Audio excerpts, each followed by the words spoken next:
Halo, berjumpa dengan saya Ibob Tarigan dan partner saya Sony Sembiring.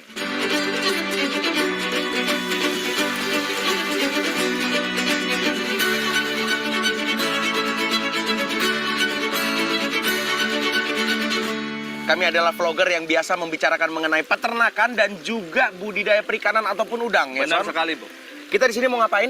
Kali ini kita mau mengenal lebih dalam lagi tentang satu perusahaan Indonesia yang bergerak di bidang pakan dan budidaya ikan dan udang, yaitu CP Prima. Nah, edisi kali ini kita akan bahas lebih spesifik, Bob, mengenai budidaya ikan. PT Sentral Proteina Prima Tbk atau CP Prima adalah perusahaan budidaya ikan dan udang yang berdiri sejak tahun 1980. Jadi perusahaan ini sudah beroperasi lebih dari 40 tahun dan areanya tersebar hampir di seluruh wilayah Indonesia. CP Prima memproduksi produk-produk aquacultur berkualitas tinggi seperti pakan, benih, probiotik, sampai dengan produk makanan ikan, udang, dan makanan olahan lainnya. Tahu nggak, Bob? CP Prima disupport dengan teknologi yang canggih dan para ahli yang terus melakukan inovasi. Nggak heran kalau gitu. Nggak dong. CP Prima itu menjadi market leader di sektor pakan aquacultur di Indonesia. Number one. Mantap. Ini semua sudah dibuktikan dengan beberapa perolehan sertifikat nasional maupun internasional yang menjamin kualitas produk serta pengelolaannya yang ramah lingkungan.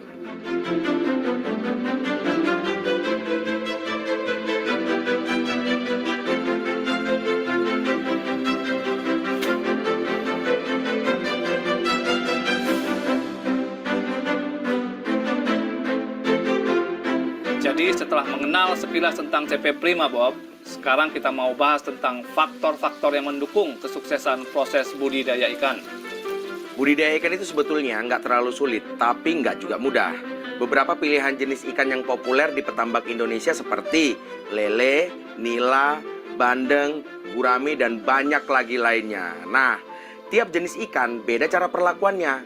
Hari ini kita mau kasih tips dasar dari CP Prima tentang gimana caranya supaya hasil budidaya ikan bisa mencapai hasil yang maksimal. Gimana, Son? Nah, jadi Bob, ada 4 faktor nih yang kalian perlu perhatikan baik-baik. Yang pertama, jenis pakan yang sesuai dan berkualitas. Yang kedua, benih unggulan. Yang ketiga, probiotik. Dan yang terakhir, yang keempat, SOP budidaya yang benar. Nah, Bob, hal pertama yang penting untuk kita bahas kali ini adalah tentang pakan ikan, Bob. Betul, Son. Karena pakan ikan itu sangat berpengaruh untuk memperoleh angka kelangsungan hidup yang tinggi dan juga tingkat produktivitas panen yang tinggi. Tinggi juga ya? Iya.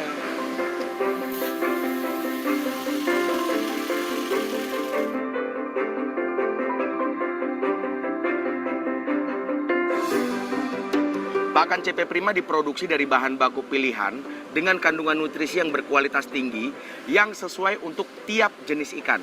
Jadi, ikan dapat tumbuh sehat dan waktu dipanen hasilnya maksimal dan juga memiliki ukuran yang seragam. Gimana, Son? Nah, Bob, CP Prima menyediakan 3 tipe pakan, Bob. Yang pertama, pakan bibit. Yang kedua, pakan jenis terapung.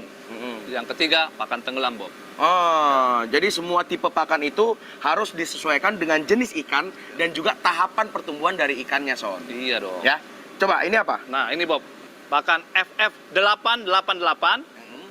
Dan yang kedua, pakan FF999. Ini untuk pakan ikan bibit apung, Bob. Pakan ini, Bob, diformulasikan khusus dengan nutrisi yang seimbang untuk mendapatkan hasil produktivitas yang tinggi, Bob. Ya. Ini kita coba seri yang lain nih.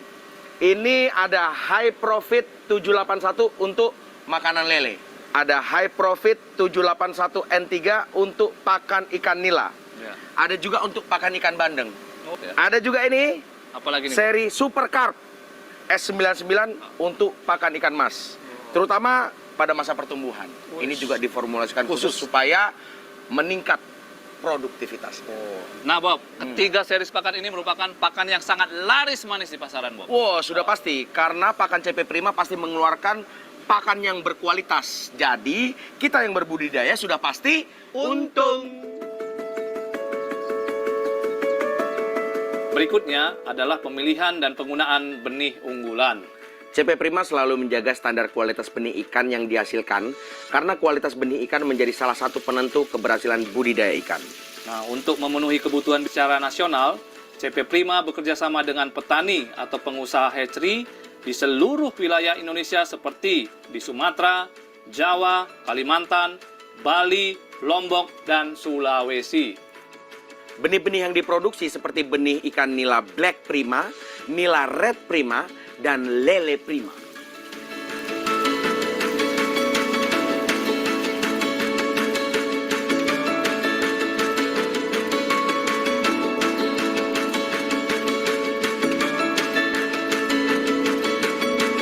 Sekarang kita sudah bersama dengan Pak Iwan, pengelola dari seluruh tambak ikan nila ini.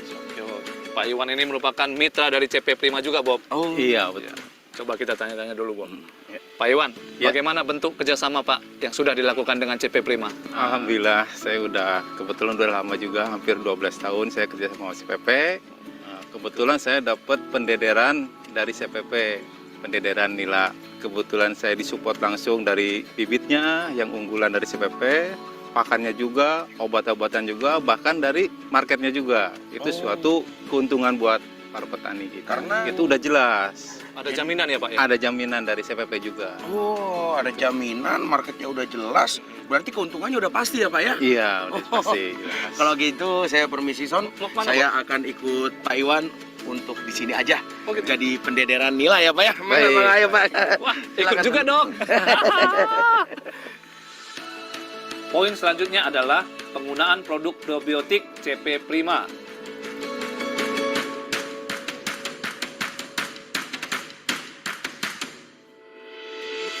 Probiotik CP Prima diciptakan untuk manajemen water quality khususnya parameter biologi, plankton dan bakteri.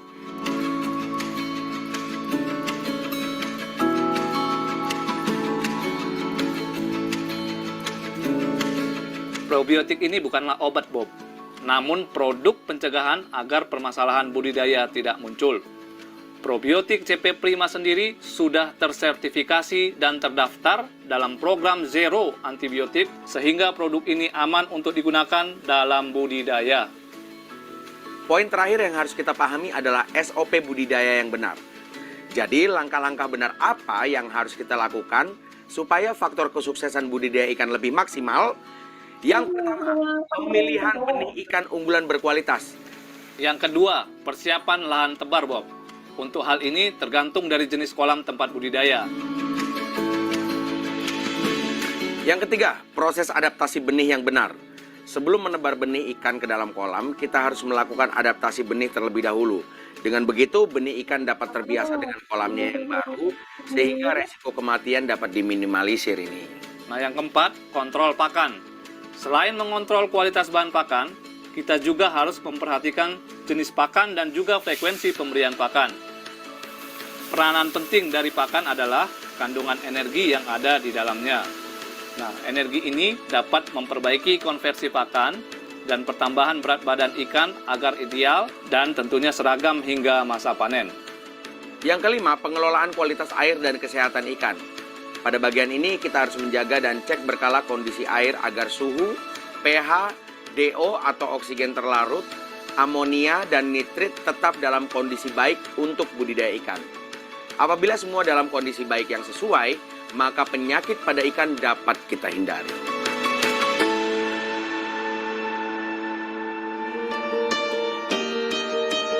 Kita sama Pak Sindu. Pak Sindu, Iya. dari CPP. CPP ya, Pak, ya? Prima. CP Prima.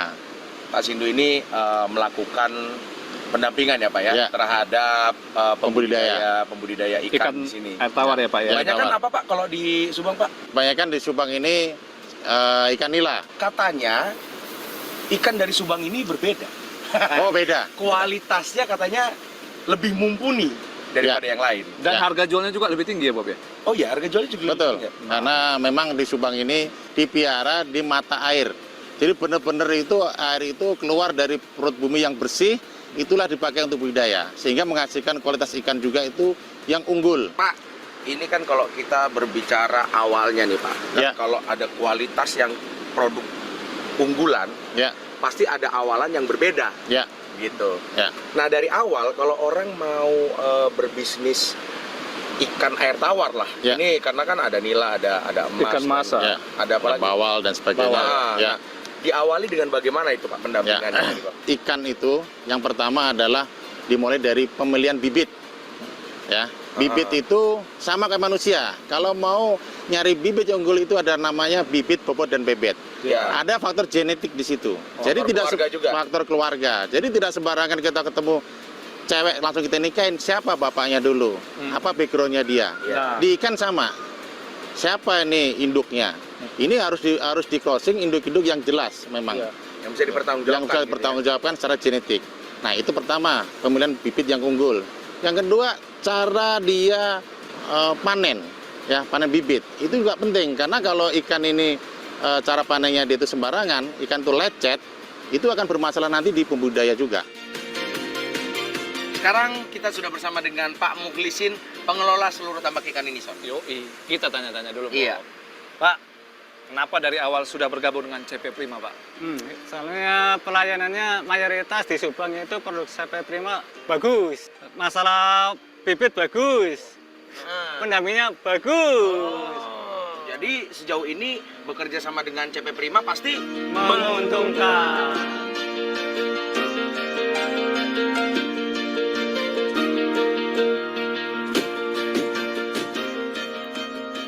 Nah, kita sudah mendengar banyak sekali kisah inspiratif dari petambak ikan tadi, Son. Nah, ternyata di balik kesuksesan mereka, Bob, ada peran besar CP Prima di sana, Bob. Dan ada 4 faktor ya kalau bisa kita simpulkan yang Ya. menentukan kesuksesannya. Benar sekali.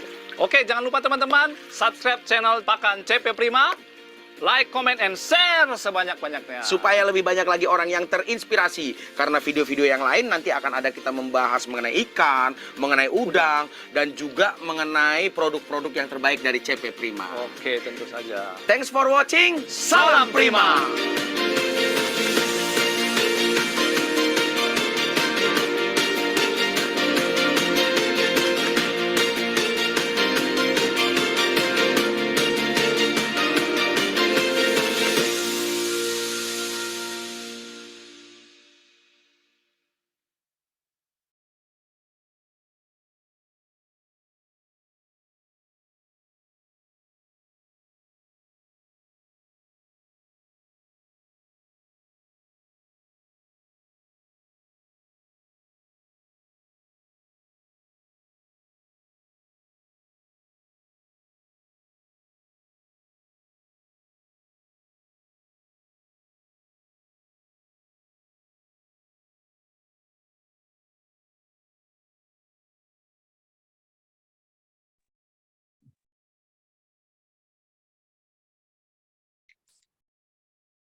Baik, Assalamualaikum warahmatullahi wabarakatuh. Selamat malam semuanya. Apakah terdengar suara saya? Boleh di chat kalau ada. Terdengar suaranya?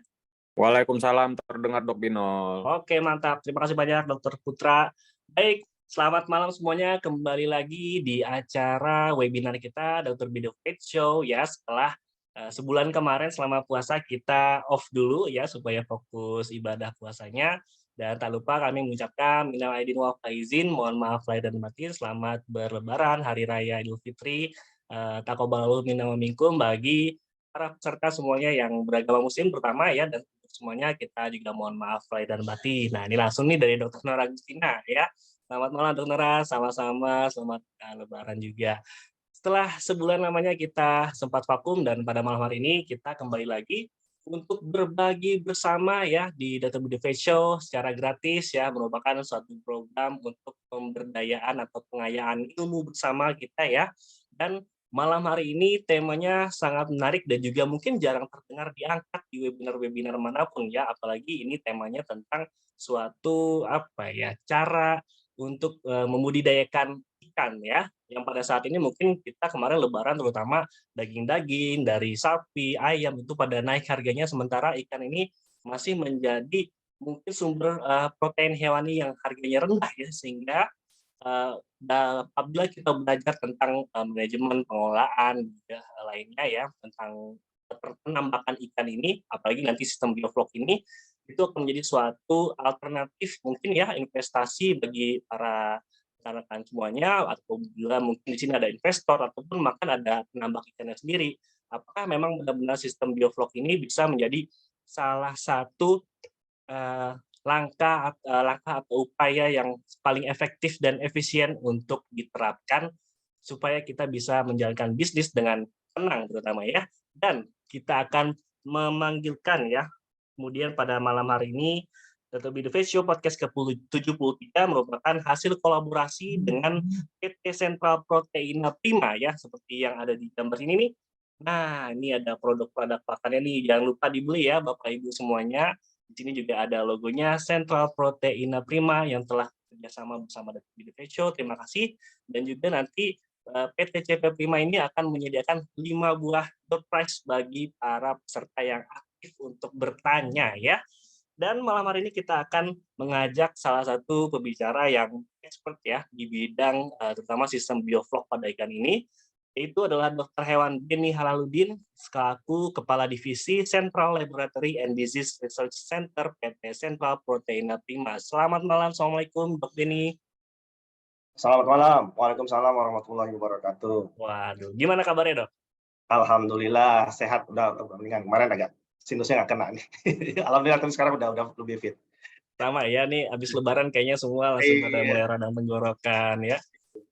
Posisi di mana Dok Beni? Di rumah. Ada di rumah saya di Bogor, di jalur puncak ya.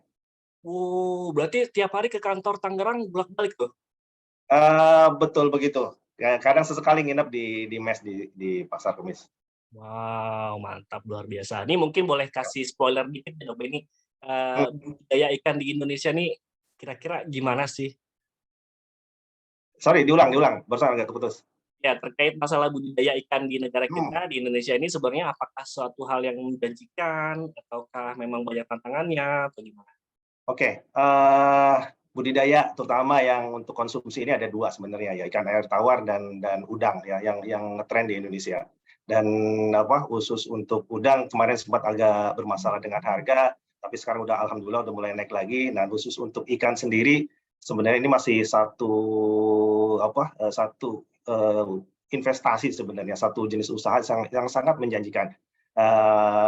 Perkembangannya masih tetap baik. Dari sisi harga untuk komoditas tertentu juga sebenarnya masih relatif lebih stabil, dan malah sebenarnya mungkin kalau melihat sekarang agak tren di mana peternakan mungkin dalam hitungan beberapa tahun ini terutama broiler ya mungkin agak untuk dari sisi harga nggak ngejar, mungkin ada beberapa sekarang yang mulai agak melirik peternak ayam ini melirik untuk ke perikanan. Sudah banyak yang kontak kami untuk bisa dibantu untuk membuat atau investasi di perikanan. Sebenarnya cukup menjanjikan sih sebenarnya. Nah, mungkin bagi teman-teman dokter hewan mungkin yang biasa jadi kolega di Dr. Bi Vet Show ini, ya mungkin ini ilmu baru yang mungkin bisa jadi satu tambahan lah ke depannya seperti apa ya di dunia aquaculture. Sebenarnya peranan dokter hewan juga sebenarnya di situ juga cukup besar sebenarnya. Oke ya, tuh jadi berarti benar ya tadi saya ungkapkan di awal ya, bisa menjadi salah satu alternatif untuk di bisnis ya. Ya, betul. Tapi Dok Beni, salah satu yang menjadi primadona itu sebenarnya ikan apa di Indonesia? Ada sedikit perubahan tren kalau misalkan dulu mungkin ikan mas zaman dulu mungkin orang lebih senang ikan mas, kemudian lele. Nah sekarang sebenarnya trennya lebih ke arah ikan nila sebenarnya. Nila dari sisi pertumbuhan daging segala macam mungkin sekarang ikan nila yang lebih dari sisi konsumsi ya mungkin yang sekarang jadi yang idola ya. Dan mungkin nanti di materi pun mungkin saya lebih banyak angkat tentang cerita tentang nila ya. Oke, ikan nila tuh berarti tilapia itu ya? Tilapia, ya. Tilapia ada 2 Wow. jenis untuk daerah tertentu. Sebenarnya ada orang yang lebih senang ikan nila merah dan ada yang lebih senang nila hitam. Nah, untuk sebenarnya CP Prima sekarang lagi mengembangkan nila salin, di mana nila yang bisa tahan sampai dengan salinitas di atas 30, yang dari sisi karakteristik rasa sebenarnya mirip dengan kakap. Nah, itu sedang dalam proses pengembangan ke sana. Wow, berarti udah pakai air laut tuh? Betul, betul, betul. Wow, wow hebat nih pasti banyak yang penasaran ya, pasti udah nggak sabar ya untuk menikmati dan mendengarkan ilmu baru dari Dokter Beni. Sebelumnya kita akan tampilkan dulu kurikulum vitae Dokter Beni. Dokter An, mohon di-share screen. Nah,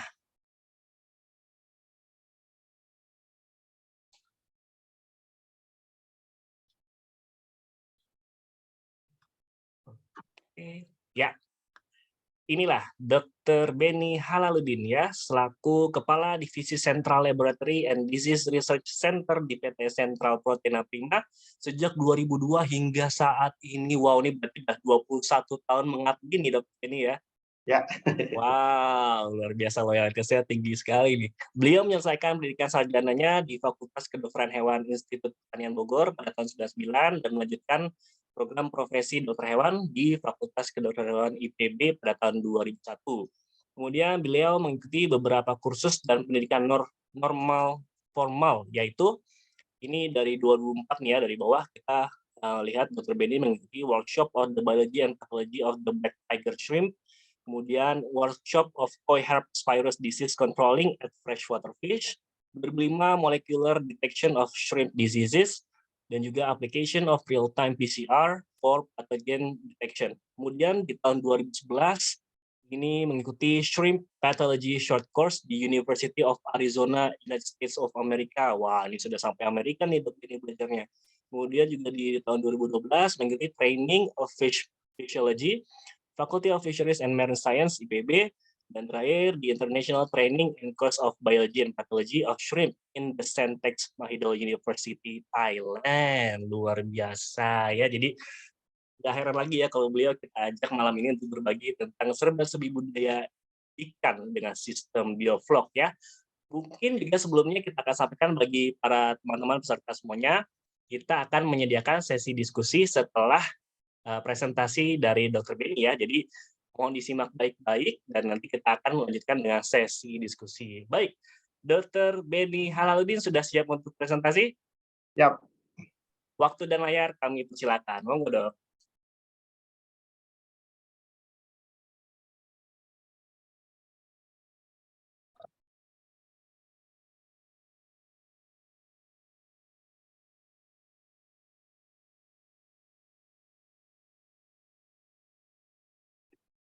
Oke. Sudah terlihat ya? Sudah, Dok, aman. Oke. Oke. Assalamualaikum warahmatullahi wabarakatuh. Selamat malam, salam sejahtera untuk kita semua. Izin sharing informasi, sharing ilmu, bukan berniat menggurui, tapi kita saling sharing di kesempatan malam ini. Kalau teman-teman saya yakin di sini juga ada yang mungkin baru mengetahui tentang sistem ini, tapi nggak banyak juga. Saya yakin banyak juga yang sudah pernah belajar atau bahkan memahami sistem bioflok ini. Jadi kalau ini bisa saling melengkapi ya. Oke, izin pertama ada dua topik. Saya izin untuk memperkenalkan dulu TRD, itu Technical Research Development, PT Sentral Proteina Prima, di mana tadi sekitar 21 tahun saya mengabdi di perusahaan ini. Jadi ada dua departemen yang berlokasi ini di Pasar Kemis Tangerang. Ada Central Lab.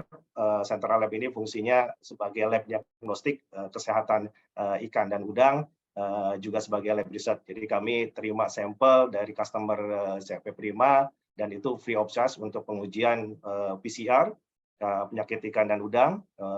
Kita sudah dilengkapi dengan mesin real time PCR 2 unit dengan dynastic PCR juga. Kemudian lab mikrobiologi, lab water quality, lab histopatologi, dan sekarang kemudian kita dengan kedatangan satu dokter baru, Dr. Rifki yang lulusan S3 dari IPB. Sebagai kepala lab di sini, kita mengembangkan imunologi dan serologi lab. Dan untuk yang ini, fasilitas untuk Disease Research Center, lebih ke animal health-nya. Jadi kita punya akuarium, kapasitas 80 liter, ini sekitar 200 akuarium. Kemudian ada akuarium dengan sistem resirkulasi, 20 literan, ini sekitar 200-an akuarium juga. Ada fiber tank, 1 tonan, ini kisaran 80 tank. Kemudian ada yang terpal ini untuk riset bioflok yang akan saya sampaikan dalam kesempatan ini. Kemudian ada resirkulasi tank, ini untuk riset koi, ini ada sekitar 25 di greenhouse. Jadi ini fasilitas riset kami di Sentral Proteina Prima di Pasar Kemis Tangerang. Dan mungkin suatu saat teman-teman ada yang tertarik untuk berkunjung, kami persilakan. Masuk ke materi utama tentang sistem biofloc. Jadi sumber materi ini saya sampaikan dari hasil riset yang kami lakukan dan juga dari Dr. Julia Ekasari, di mana saat itu beliau dari Fakultas Perikanan IPB menyampaikan konsep lebih detail mengenai biofloc, sistem biofloc. Oke, pemanfaatan sistem biofloc sendiri.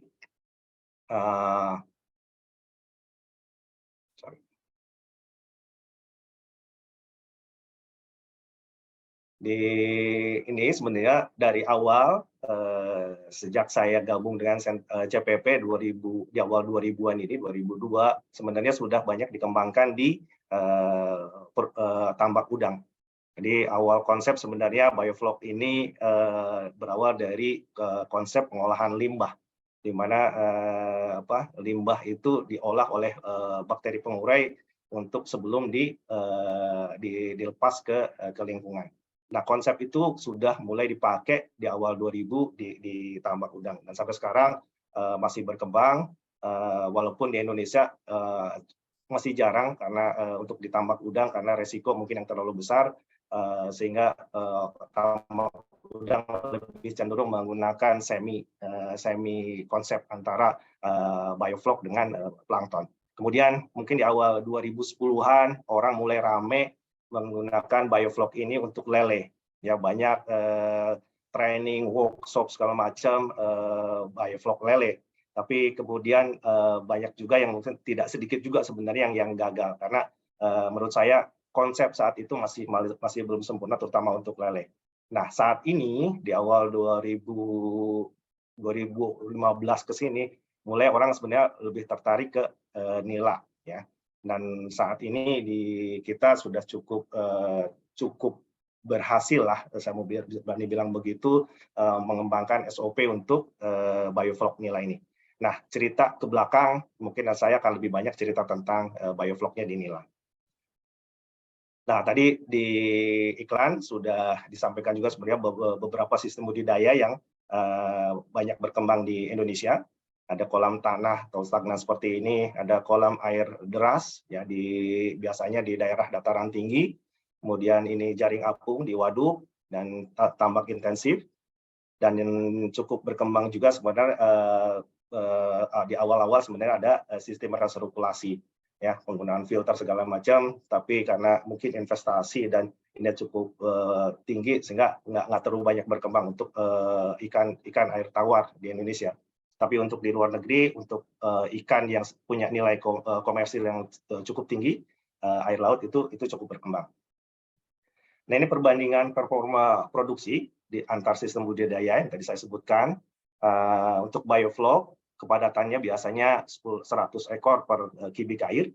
Untuk kolam air deras itu di kisaran 250-400 ekor. Ini biasa di Subang yang tadi disebutkan. Jaring apung di kisaran 30 sampai dengan 50, kolam tanah itu hanya 3 sampai dengan 7 ekor. FCR-nya atau feed conversion ratio-nya di kisaran 1 sampai dengan 1,2 untuk biofloc, ini cukup menjanjikan sebenarnya. Dan kolam air deras 1,5 sampai dengan 1,6, jaring apung 1,5 sampai 1,6, kolam tanah 1,2 1,5. Ini variasi ini tergantung juga sebenarnya dengan jenis pakan yang digunakan. Survival rate atau angka kehidupannya untuk biofloc bisa di atas 80%. Bahkan trial kita, hasil kita, SOP kita itu bisa di atas 95%. Untuk di kolam air deras, masalah penyakit segala macam di sini resikonya cukup besar, sehingga SR-nya hanya dapat di kisaran 50 dan sampai dengan 60. Jaring apung di angka 60-70, kolam tanah cenderung agak lebih baik di 70-80. Nah, ini yang menarik sebenarnya untuk produktivitasnya. Jadi untuk biofloc bisa dapat di angka 20 sampai dengan 27. Mungkin masih di tingkat petani mungkin 14 sampai dengan 17 juga masih banyak, tapi data kita terakhir bisa dapat di angka 20 sampai bahkan terakhir 27. Kemudian untuk kolam air deras 25 sampai dengan 30, tapi kalau melihat kepadatannya emang sangat tinggi, jadi wajar angka segitu. Tapi resiko dari survival rate-nya juga emang rendah, jadi secara ekonomis agak berat di situ. Jaring apung di 3 sampai dengan 7 kg aja, sedangkan kolam tanah di 0,6 sampai dengan 0,8 kg per kubik air. Jadi catatan tadi saya sampaikan, performa ini tergantung dari kandungan protein pakan yang digunakan. Nah, ini pencapaian performa Biofloc yang kami lakukan di fasilitas TRD di Pasar Kemis Tangerang. Jadi dari siklus pertama kali kita mulai, kita dapatkan produktivitasnya di angka 22 sampai dengan 23 dengan penggunaan jenis probiotik saat itu adalah Bacillus. Kemudian di siklus kedua dan ketiga di range 24 sampai dengan 25 masih sama penggunaan bakterinya adalah Bacillus. Kemudian siklus keempat dan sekarang ini ada lagi jalan siklus kelima di angka 26,8 sampai dengan 27,1. Jadi signifikan untuk peningkatannya dari perbaikan SOP yang kita lakukan, terutama yang jenis probiotik yang kita gunakan, yaitu Lactobacillus dan bakteri fotosintetik. Jadi catatannya lama budidayanya 90 hari, ukuran panen di kisaran 250 gram per ekor, jadi size 4 atau size 5, 4 sampai dengan 3, sorry. Kemudian pakan yang digunakan adalah pakan dengan protein di atas 30%. Nah, masuk ke konsepnya sendiri, konsep Biofloc.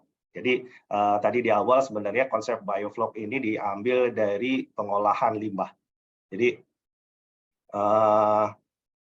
pakan yang masuk ke dalam sistem kemudian dimakan oleh ikan, ini akan ada buangan limbah padatan dan akan ada limbah terlalu. Jadi sebenarnya ini adalah N nanti yang muncul di sini. N dalam kondisi normal itu sebenarnya akan dimanfaatkan oleh plankton. Cuma dalam kondisi N terlalu banyak, kecepatan plankton menggunakan N tadi itu sangat lambat. Dan dan plankton dalam kondisi tertentu juga dia bisa blooming. Blooming, setelah blooming itu mati, crash. Nah, crash pada saat mati plankton itu sumber masalah baru. Dalam hal ini, makanya kita melibatkan bakteri mikroba untuk mempercepat proses penggunaan N tadi. Nah, ini untuk merangsang mikroba ini tumbuh dengan baik, dibutuhkanlah C, karbon. Ya, jadi si buangan tadi, ini yang seharusnya dalam budidaya normal itu masuk atau dibuang ke lingkungan, ini tidak dibuang, tapi dibalikan kembali. Nah, ini bisa jadi sebenarnya mikroba tadi, ini bisa dimanfaatkan kembali oleh si ikan, dan kemudian menjadi salah satu sumber nutrisi juga. Jadi makanya dalam hal tertentu FCR itu bisa dimaksimalkan. Manfaat dari sistem ini, satu, limbah nitrogennya rendah. Tadi karena dimanfaatkan tadi oleh mikroba. Kemudian hemat air. Kita masih tetap akan ada ganti air walaupun sangat minim. Efisiensi pakan. Kemudian meningkatkan imunitas. Jadi makroba seperti kita tahu, mana bentukan imunostimulan itu banyaknya sumbernya itu berasal dari ekstrak dinding sel atau yeast ya. Mau itu beta glukan, mannan oligosakarid, nukleotid dan yang lainnya itu sebenarnya akan didapat oleh ikan dari mikroba yang kemudian dicerna. Kemudian menekan patogen dalam hal tertentu karena kurang ganti air atau sedikit ganti air, sebenarnya patogen yang masuk lebih sedikit dan tadi imunitas juga cukup baik. Nah, apa sih bentuk dan isi vlog itu? Nah, ini kalau ini ada tabung Imhoff. Jadi kalau kita ngambil air dari bak Biofloc, ini sebenarnya akan muncul bentukan seperti ini, partikel seperti ini. Dan kalau kita endapkan dalam hitungan 15 sampai dengan 30 menit, itu akan mengendap dan kita akan ukur dalam 1 liter itu berapa volume vlognya. Bentukannya kalau di bawah mikroskop akan terlihat seperti ini. Ya. Jadi ada mikroorganisme, partikel tersuspensinya, ada beberapa microbial grazer, ada plankton segala macam isinya itu. Ya, jadi kalau detail sampai mikroorganismenya ini data mikrobiom ceknya dengan metagenomik itu bisa di atas sampai 1000 jenis organisme yang muncul di situ. Ya. Karakteristiknya, jadi secara fisika ukuran partikelnya ini beragam banget, bisa mencapai 4 mm. Karakter fisiknya dipengaruhi oleh pergerakan air, jadi nanti Biofloc itu harus ada arus, itu juga penting. Kemudian kalau stability-nya, kecepatan mengendapnya ini harus tergantung ukuran dan densitas vlog itu sendiri. Volume vlog diukur satuannya mililiter per liter air dengan waktu 15 sampai dengan 30 menit menggunakan tabung Imhoff. Karakter kimia nutritional composition-nya, ini ada data sebenarnya yang disampaikan oleh Dr. Juli bahwa polisakaridanya seperti apa, proteinnya berapa, mineral dan asam nukleiknya itu cukup lengkap. Di bawah nanti kalau misalnya nggak saya sampaikan, tapi teman-teman bisa kalau nanti butuh presentasinya saya sampaikan juga. Dan komposisinya ini juga dipengaruhi oleh konsentrasi dan jenis karbon nanti yang digunakan ya. Kemudian pH dan konsentrasi oksigen juga yang saat itu kita aplikasikan di situ. Biologinya sendiri itu saya sampaikan, komposisi mikroorganismenya berdasarkan data metagenomiknya bisa lebih dari 1000 spesies mikroorganisme, disusun ada oleh bakteri penyusun flock itu sendiri dan bakteri berfilamen. Nah, ini penting, bakteri yang berperan dalam konversi nutrisinya. Ada heterotrof, bakteri kemoautotrof, dan fotoautotrof. Ringkasan detail untuk reaksi kimianya saya sampaikan di bawah, saya nggak berani detail di sini. Jadi kalau teman-teman tertarik nanti saya share untuk ininya. Jadi bagaimana reaksi bakteri heterotrof menggunakan tan, total amonia nitrogen, kemudian ada asupan berapa jumlah karbohidrat yang dibutuhkan, reaksinya seperti apa nanti ada di bawah.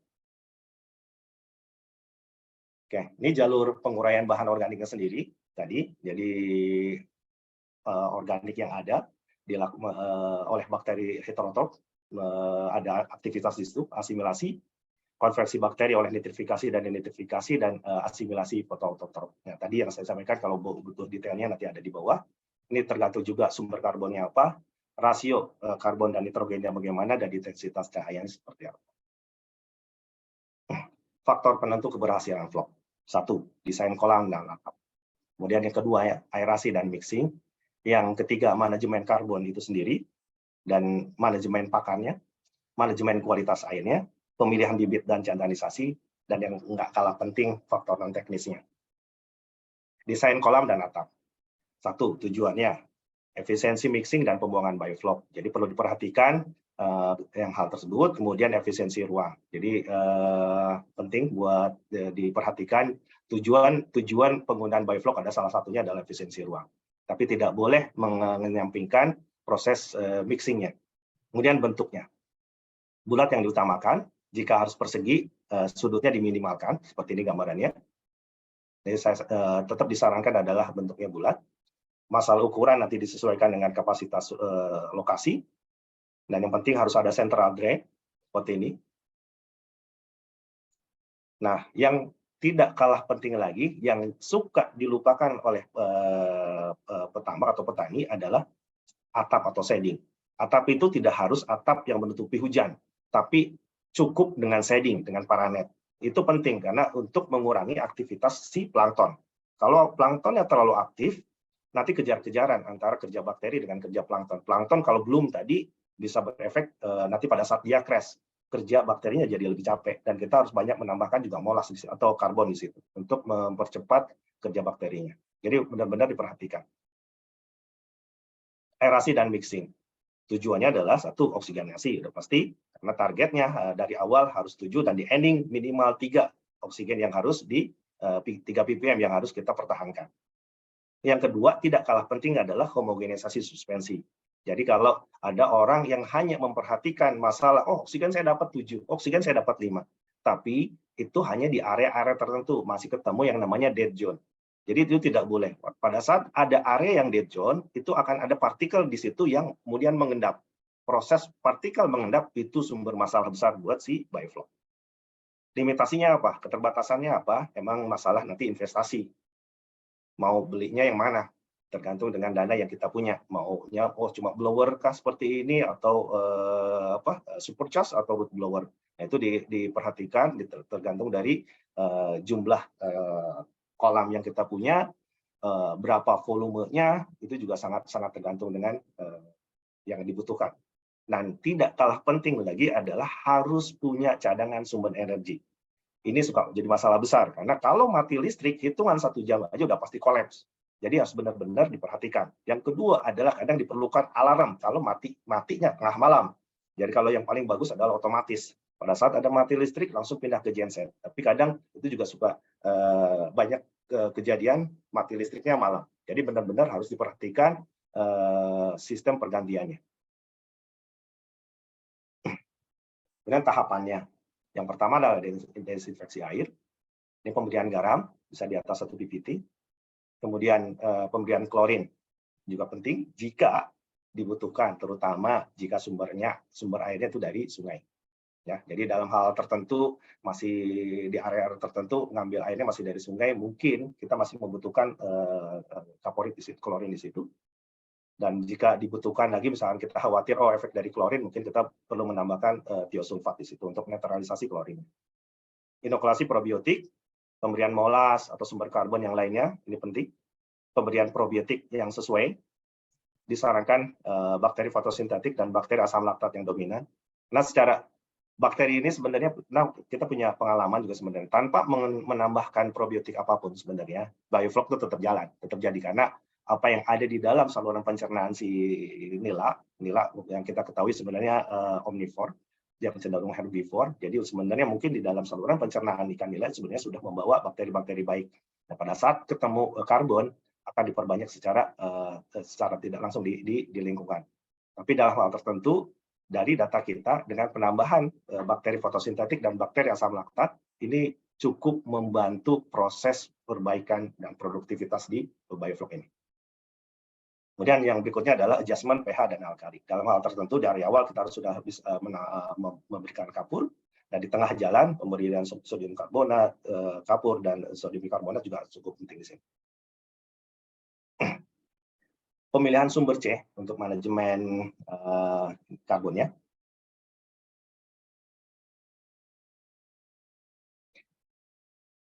Ini yang pentingnya di sini sebenarnya untuk manajemen karbon, karena satu, harga dan ketersediaannya. Kemudian semakin kompleks atau semakin lama, ini akan menyebabkan semakin lama laju asimilasinya. Dan ini akan berpengaruh terhadap kebutuhan tempur. Jadi yang saya sarankan dari data yang kita punya, molas adalah yang terbaik dari sisi harga, dari sisi kecepatan itu tadi, laju asimilasinya. Jumlah ditambahkan. Satu, sebenarnya kalau berdasarkan hitungan, ada dasarnya, berdasarkan jumlah protein pakan yang terbuang, berapa protein yang dipakai, berapa estimasi buangan dari padatan maupun dari ini, sebenarnya ada dasarnya. Tapi yang dibuat sederhana, sebenarnya kita sudah ada SOP-nya. Jadi untuk mengkonversi 1 ppm tan berdasarkan konversi total amonium nitrogen, jika kalian punya nanti ada data pengujian test kit atau apa, ini bisa dijadikan catatan. Jadi 1 ppm tan diperlukan 12 ppm karbohidrat dengan CN rasio di atas 6. Kemudian cara pemberiannya secara langsung atau penambahan lewat pakan. Secara langsung juga ada 2 cara sebenarnya, bisa kita langsung direct atau misalnya dicampur juga dengan probiotik. Jadi menambahkan jumlah probiotik yang kita pakai. Kemudian frekuensinya ada yang harian, ada yang mingguan, dan yang nggak kalah penting adalah kondisional. Kondisional ini sangat tergantung dari kondisi vlog saat itu dan nafsu makan si ikan. Jadi penting nanti ke depannya pengamatan harian sebenarnya. Manajemen pemberian pakan. Pakan dengan protein di atas 30% memberikan hasil produksi yang maksimal, walaupun data riset yang dilakukan oleh Dr. Juli itu sebenarnya ada nggak jauh beda menurutnya antara yang di protein 26, 27, 28, tapi tetap berdasarkan data yang kita ada, protein di atas 30 itu memberikan performa yang terbaik dari sisi FCR, dari sisi feed cost, biaya pakan itu tetap jauh lebih baik. Pemberian pakan normalnya adalah 2 kali sehari, tapi dalam kondisi tertentu seperti yang kita lakukan di Pandeglang, di mana daerah di situ suhunya cukup dingin saat itu, jadi kita bagi pakan itu 3 kali, tapi dengan catatannya adalah feeding rate-nya tetap sama. Kemudian suhu sangat berpengaruh terhadap nafsu dan metabolisme ikan. Nah, di perikanan ini suhu ini jadi hal yang utama. Perbedaan daerah dengan perbedaan suhunya tadi, ini akan berpengaruh terhadap performance produksi. Bagi teman-teman yang punya lahan di daerah panas, pasti akan memiliki produktivitas yang akan lebih baik secara normalnya dibanding yang suhunya rendah. Di perikanan, 1 derajat suhu itu akan berpengaruh terhadap 10% kenaikan atau penurunan metabolisme. Jadi ini penting di pemahaman dari awal bahwa gua tuh ada di mana, saya ini ada di mana, suhu saya normalnya hariannya itu berapa. Jadi ini penting juga untuk pemahaman seperti ini. Dalam kondisi tertentu, di suhu yang tadinya panas akan ketemu yang namanya masa breeding di ikan ini, jadi perlu diperhatikan juga. Jadi sangat-sangat penting mempelajari, mengetahui, mengukur suhu di lingkungan yang akan kita lakukan budidaya. Penguasaan secara berkala ini juga cukup penting. Satu, untuk meningkatkan konsumsi bioflok, dan ini lebih ke arah nanti kontrol kepadatan biofloknya itu sendiri. Kemudian yang menurunkan beban limbah. Jadi ada kalanya kita melakukan penguasaan di luar, misalkan memang ada saat pada saat itu si ikannya memang mogok makan sendiri. Ya, ini memang itu biasanya terjadi, terutama karena terlalu overflow. Monitoring kualitas air jika dibutuhkan sebenarnya kalau tim CPP biasanya dilengkapi dengan itu tadi monitoring kualitas air. Jadi untuk suhu, turbidity, volume of flow, untuk kimianya DO, pH, tan, nitrat, alkali, kemudian biologinya karakteristik biofloknya itu sendiri.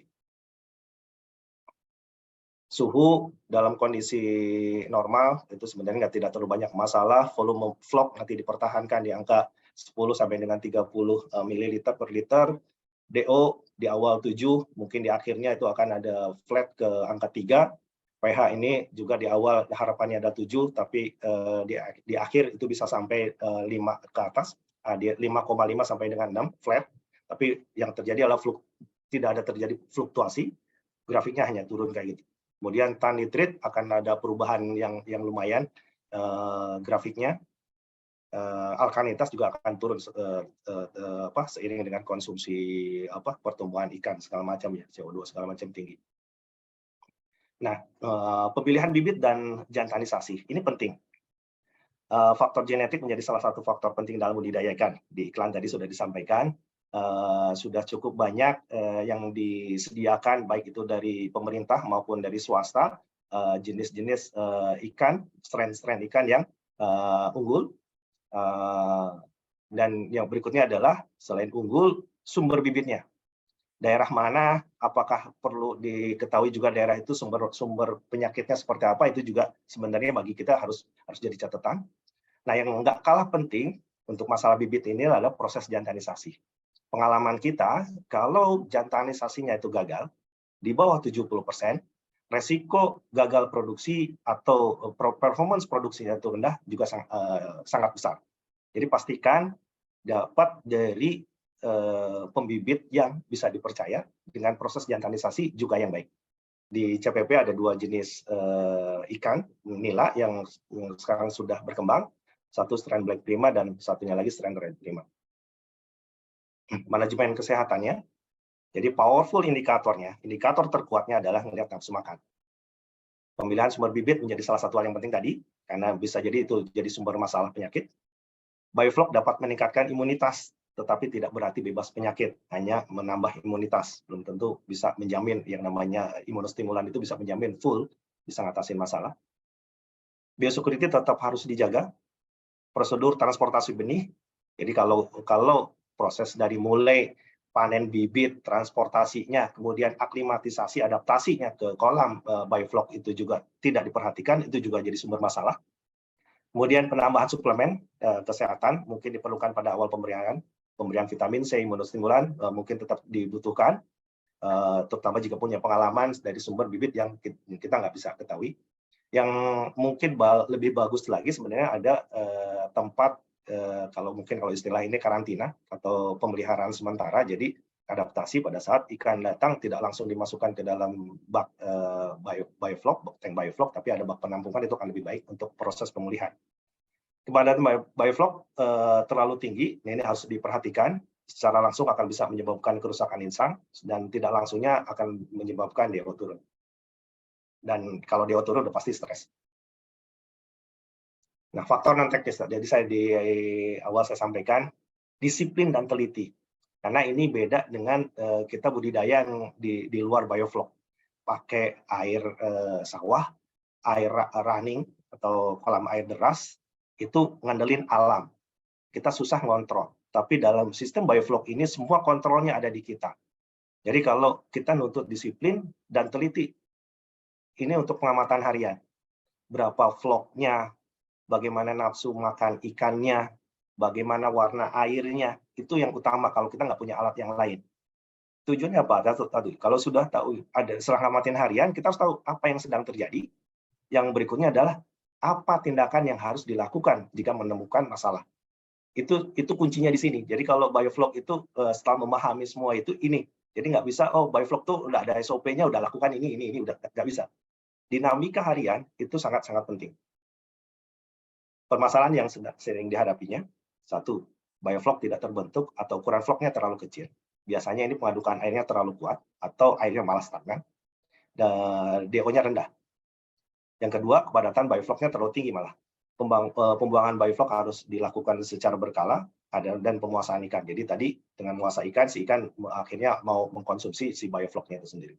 Kemudian bioflocnya menggumpal. Ini ada dead zone, jadi tadi ada ngaduk airnya tidak rata.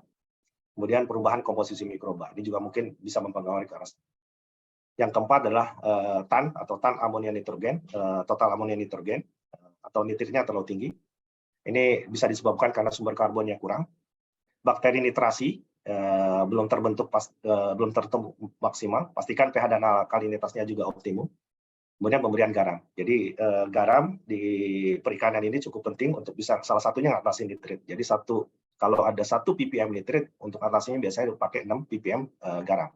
Kemudian H2S tinggi. Nah, H2S tinggi biasanya berasal dari air yang tahan di pipa bottom drain atau ada endapan sebenarnya yang di area dead zone. Di bawahnya tidak ada oksigen atau kurang oksigen. Bisa diatasi dengan pemberian bakteri fotosintetik. Ya, salah satu manfaat dari bakteri fotosintetik adalah untuk bisa mengurai H2S. Pengalaman kita tadi, kenapa kita sarankan penggunaan fotosintetik itu? Jadi kalau bisa melihat di sini, ini pipa bottom drain seperti ini. Ini di sini ada air. Dan di sini sudah pasti ada partikel-partikel biofloc yang ada di sini. Dan ini tidak ada oksigen di sini. Kalau tidak ada bakteri yang mengurai di sini, bakteri yang sifatnya bisa bekerja anaerob, ini pada saat kita buang di sini, itu kecium banget bau H2S-nya. Nah, ini di periode 1, 2, 3 itu kita ngalamin yang sama seperti itu. Dan baru di periode keempat, pada saat kita aplikasi fotosintetik bakteri, kita buang ini sudah tidak lagi mencium. Dan makanya salah satu efeknya adalah performa produksi saat itu juga langsung cukup signifikan meningkat. Oke. Yang terakhir adalah infeksi penyakit. Mungkin bagi teman-teman dokter hewan yang satu saat nanti pengen belajar lebih jauh terkait dengan penyakit di aquaculture, mungkin nanti bisa next podcast atau apa dengan Dr. Binol untuk bisa lanjutkan materi di sini. Banyak yang bisa kita sharing sebenarnya terkait dengan infeksi di ikan. Ya, salah satunya di ikan nila. Ada infeksi Streptococcus yang salah satu jadi momok juga buat di ikan. Kemudian Francisella, mungkin ini terutama di daerah-daerah yang dingin. Kemudian Tilapia lake virus, TLV, dan salah satu yang lainnya adalah Iridovirus, atau Megalocytovirus. Itu konsep biofloc-nya. Ini sedikit gambaran untuk SOP yang sudah dikembangkan oleh tim TRD CPP. Jadi tahap persiapan di hari pertama dari isi air 70%, setting aerasi 12 detik untuk kapasitas, ini contoh untuk kapasitas 3 ton, kemudian biarkan selama 24 jam, cek DO setelah 24 jam harus di atas 7. Kemudian hari kedua, mulai aplikasi garam sebanyak 1000 ppm atau 1 ppt, pengapuran sebanyak 100 ppm di sore hari, disaring airnya saja. Kemudian aplikasi molas, sebanyak 200 ppm di pagi hari, kemudian siapkan molas sebanyak 100 ppm yang ditambahkan dengan Mina PS, ini produknya CPP untuk fotosintetik bakteri, 5 ppm dan super lacto sebanyak 5 ppm masing-masing di sore hari untuk diaplikasikan di esok harinya. Jadi hari keempat ini aplikasi yang sudah kita siapkan, kemudian ada menambahkan pakan sebanyak 5-7 gram per ton sebagai tambahan sumber N, pakan dibibis dengan probiotik atau molas. Hari kelima kita tidak melakukan apa-apa. Hari keenam penambahan air tawar hingga mencapai 3 ton atau yang maksimal. Kemudian di hari ketujuh mulai tebar ikan. Dan sebelum tebar ikan biasanya kita lakukan namanya bioessay dengan mengambil air di ember, kasih aerasi, kemudian kita masukkan ikan di situ. Kita di hari keenam sebenarnya. Dan baru jika tidak ada masalah dengan ikan yang itu berarti air di situ siap digunakan. Di tahap selama proses budidayanya ada aplikasi molas. Ini untuk hari pertama sampai dengan hari ke-14 kita kasih 10 sampai dengan 20 ppm setiap hari. Dari DOC ke-14. DOC ini di perikanan namanya Day of Culture. Kemudian aplikasi molas dilakukan seminggu sekali sebanyak 30 ppm. Di atas DOC 60, aplikasi molas dilakukan berdasarkan pengamatan vlog. Jika vlog di bawah 10, perlu dilakukan penambahan molas. Kemudian aplikasi ini probiotiknya, Superlacto dan Bina PS, dilakukan 1 minggu sekali dengan dosis 5 ppm, mulai dari DOC 7 sampai dengan panen. Kemudian pemberian pakan dilakukan 2 kali sehari, pagi dan sore. Pakan di pagi hari lebih banyak dibandingkan dengan sore hari dengan perbandingan 55 berbanding 45. Buang air dasar, tadi saya bilang, jadi tiap hari sebenarnya ada tetap kita lakukan buang air dasar. Sebenarnya tujuannya hanya membuang yang ada di pipa bottom drain. Kemudian ganti air, dilakukan setiap 2 minggu sekali dari DOC 14 sampai dengan panen. Jika DO drop dan nafsu makan ikan menurun, dilakukan penggantian air sebanyak 30%. Catatan aja nih, ini jarang kita lakukan sebenarnya dalam kondisi tertentu. Pemuasaan tadi, kondisional, dilakukan jika vlog terlalu tinggi dan terdapat kematian ikan. Kemudian vlog itu sendiri, pengukurannya harus dilakukan setiap hari, dijaga range-nya di 15 sampai dengan 30 ml per liter, dolomit atau garam jika dibutuhkan saja. Ini ada analisa biayanya dengan catatan kolam diameter 2 meter, kapasitas 3 meter, kita dapatkan produktivitas di 81 kilo. Ini harga jual di daerah Banten, 27.000 menurut saya mungkin terlalu muluk-muluk.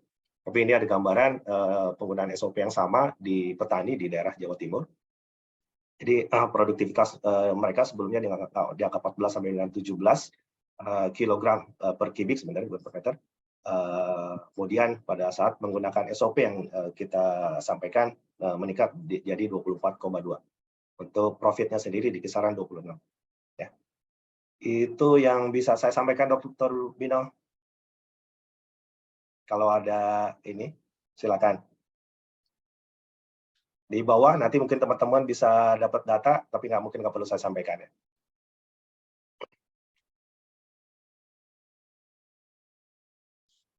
Dr. B, saya kembalikan. Oke, baik. Terima kasih banyak, Dr. Denny. Boleh di stop share dan boleh minum dulu nih supaya nggak kering ya. Untung nggak lagi puasa. Oke, ini sudah banyak yang raise hand mau tanya lebih jauh kayaknya ya. Silakan bagi 3 penanya pertama deh, kita minta untuk bertanya secara langsung ya kepada Dr. Benny ya. Jadi melalui suara, tidak melalui chat. Wah, ini ada yang langsung nanya 10 pertanyaan. Mantap. Oke, 9 ya, 9 pertanyaan dalam satu chat, luar biasa. Berarti animonya tinggi sekali ya. Oke, mungkin sebelum kita mulai nih dari aku dulu deh. Ini mau mulai bertanya. Ini kan 1, 2, 3 minggu belakangan kan negara kita nih panasnya luar biasa ya, sampai 34 bahkan 36. Mungkin di tempat saya Ciputat ini sebagai daerah terpanas di Indonesia nih. Bagaimana kondisinya dengan ikan-ikan yang ada dalam sistem bioflok? Pengaruhnya. Kondisi mungkin saya belum ngecek data terakhir, sebenarnya ada tim saya nggak ya. Biasanya kalau anggaplah suhu udara itu 33. Tapi kalau pakai shading itu mungkin suhu air tetap di kisaran 31. Dalam kondisi itu sebenarnya ikan itu malah lebih baik dari sisi metabolisme. Yeah. Catatannya kalau yang nanti dikhawatirkan adalah ada fluktuasi aja. Ya, tapi kalau kondisi kayak gini sepertinya relatif nggak berdiding nih antara suhu siang malam masih relatif nggak terlalu ini. Jadi kemungkinan besar malah bagi orang ikan saat ini agak lebih baik. Lebih baiknya itu karena dia mau nafsu lebih makannya itu lebih tinggi apa gimana? Betul. Jadi saya tadi cerita, ikan itu ada 1 derajat suhu, itu metabolismenya naik 10%. Jadi semakin tinggi suhu, dia naik 10%. Jadi pada saat sekarang dapat suhu panas, itu malah lebih baik. Jadi antara orang yang tadi saya bilang, orang yang punya lokasi budidaya di daerah panas dibanding dengan orang dingin itu udah jelas beda. Ya, itu keuntungan besar bagi yang punya lokasi budidaya di daerah suhu panas. Gitu. Tapi dok, maksudnya kalau kita dalam keadaan metabolisme tinggi, nafsu makannya baik, tapi dengan jumlah pemberian ikan yang sama saja gitu dengan kondisi biasanya, apakah bukankah itu suatu kesempatan supaya si ikan ini makin cepat pertumbuhan ototnya? Betul. Makanya itu dalam hal tertentu tetap dikontrol ya, karena ini sistem bioflok jadi mempengaruhi juga tertutup ya. kondisi tertentu kita bisa ngejust pakan sebenarnya. Karena kecepatan si ikan makan juga lebih cepat. Tapi tetap dalam hal biofloc karena sistemnya adalah tertutup, tetap harus kontrol terhadap nafsu makan juga harus dijaga. Ikannya normalnya ikannya pasti mau makan terus, akan lebih baik. Oke, jadi tetap jaga supaya jangan sampai obesitas ya. Ya. Oke, Obesitas ini bukan terlalu masalah, yang tadi terlalu banyak buangan kecepatan antara buangan dengan kecepatan si bakteri ngurai itu benar-benar harus diperhatikan. ya betul. Jadi makin kacau juga itu water quality-nya ya. Ya, betul. Oke, ini masih ada yang nambah aja nih mau ikutan ya, mantap. Oke, ini kita akan berikan kesempatan dulu kepada Pak Prio Hedi Anjasmoro ya. Kami ingatkan kepada seluruh peserta untuk bertanya singkat, padat, ringkas, dan jelas ya. Jangan terlalu banyak karena kita waktunya hanya dibatasi hingga pukul jam 9.50 ya. Oke. Pengennya sih sampai subuh Dok Beni nih kayaknya. Oke, dari Pak Prio Hedi Anjasmoro jangan lupa kenalkan siapa, dari mana, apakah penambak ikan atau masyarakat umum atau investor ya, silakan. Ini saya akan coba sebentar Pak Prio Hedi. Jadi kalau ada yang nanya masalah video, mungkin nanti saya kasih link YouTube ya. Jadi nggak saya tampilkan di sini. Kemarin kita sudah ada kerjasama dengan majalah Aquaculture Indonesia untuk membuat YouTube SOP yang kita buat di TRD CPP. Mungkin nanti saya akan share linknya untuk bisa dipelajari.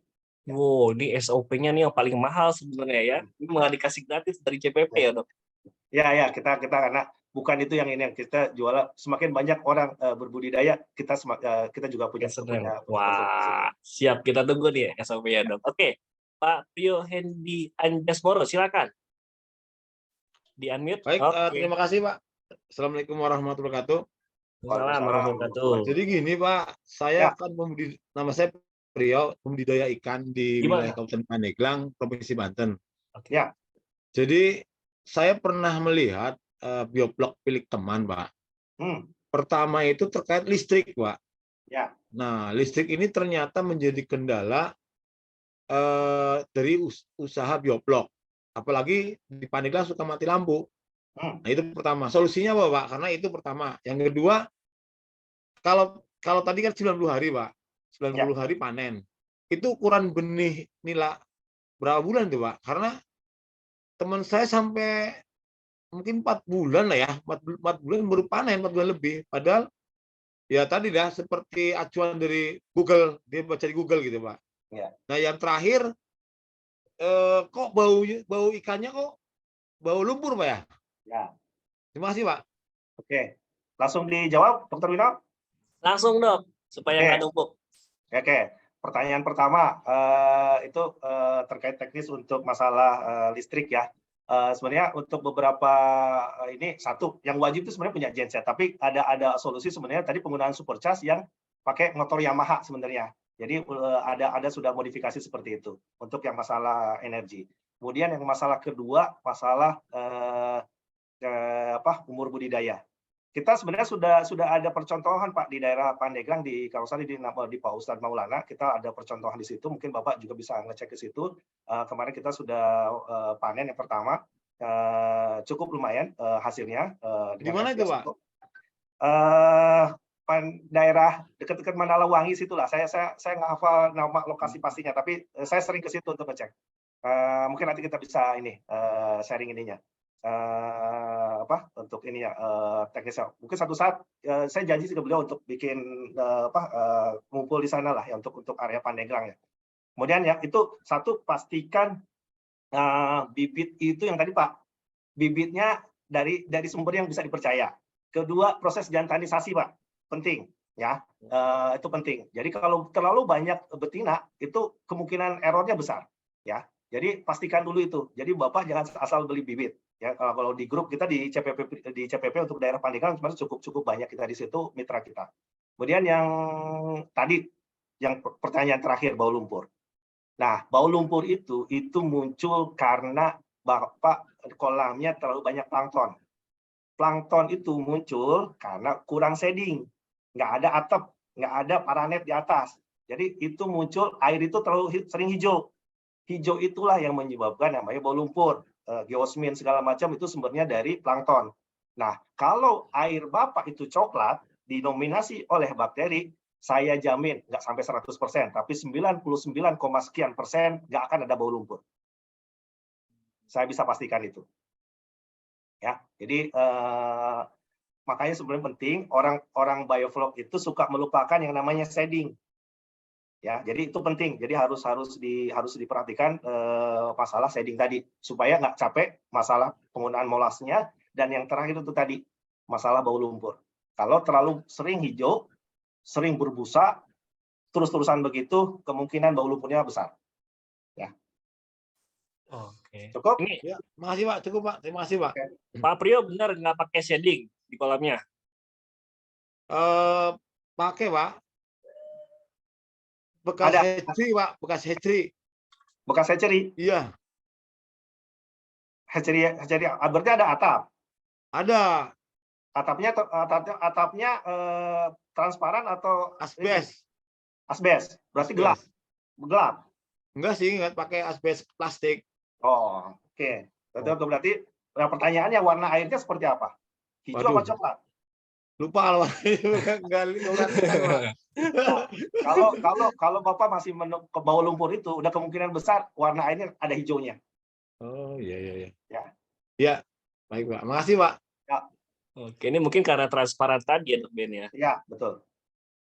Oke, terima kasih banyak Cahayanya Pak. masih terlalu besar. Jadi saya bilang tadi sebenarnya nggak perlu atap untuk nutupin hujan, tapi sebenarnya atap shading untuk nutupi intensitas matahari. Yes, oke. Ini mungkin yang menilik saya nih, Dok Beni. Sebenarnya kenapa kalau betina itu terlalu banyak?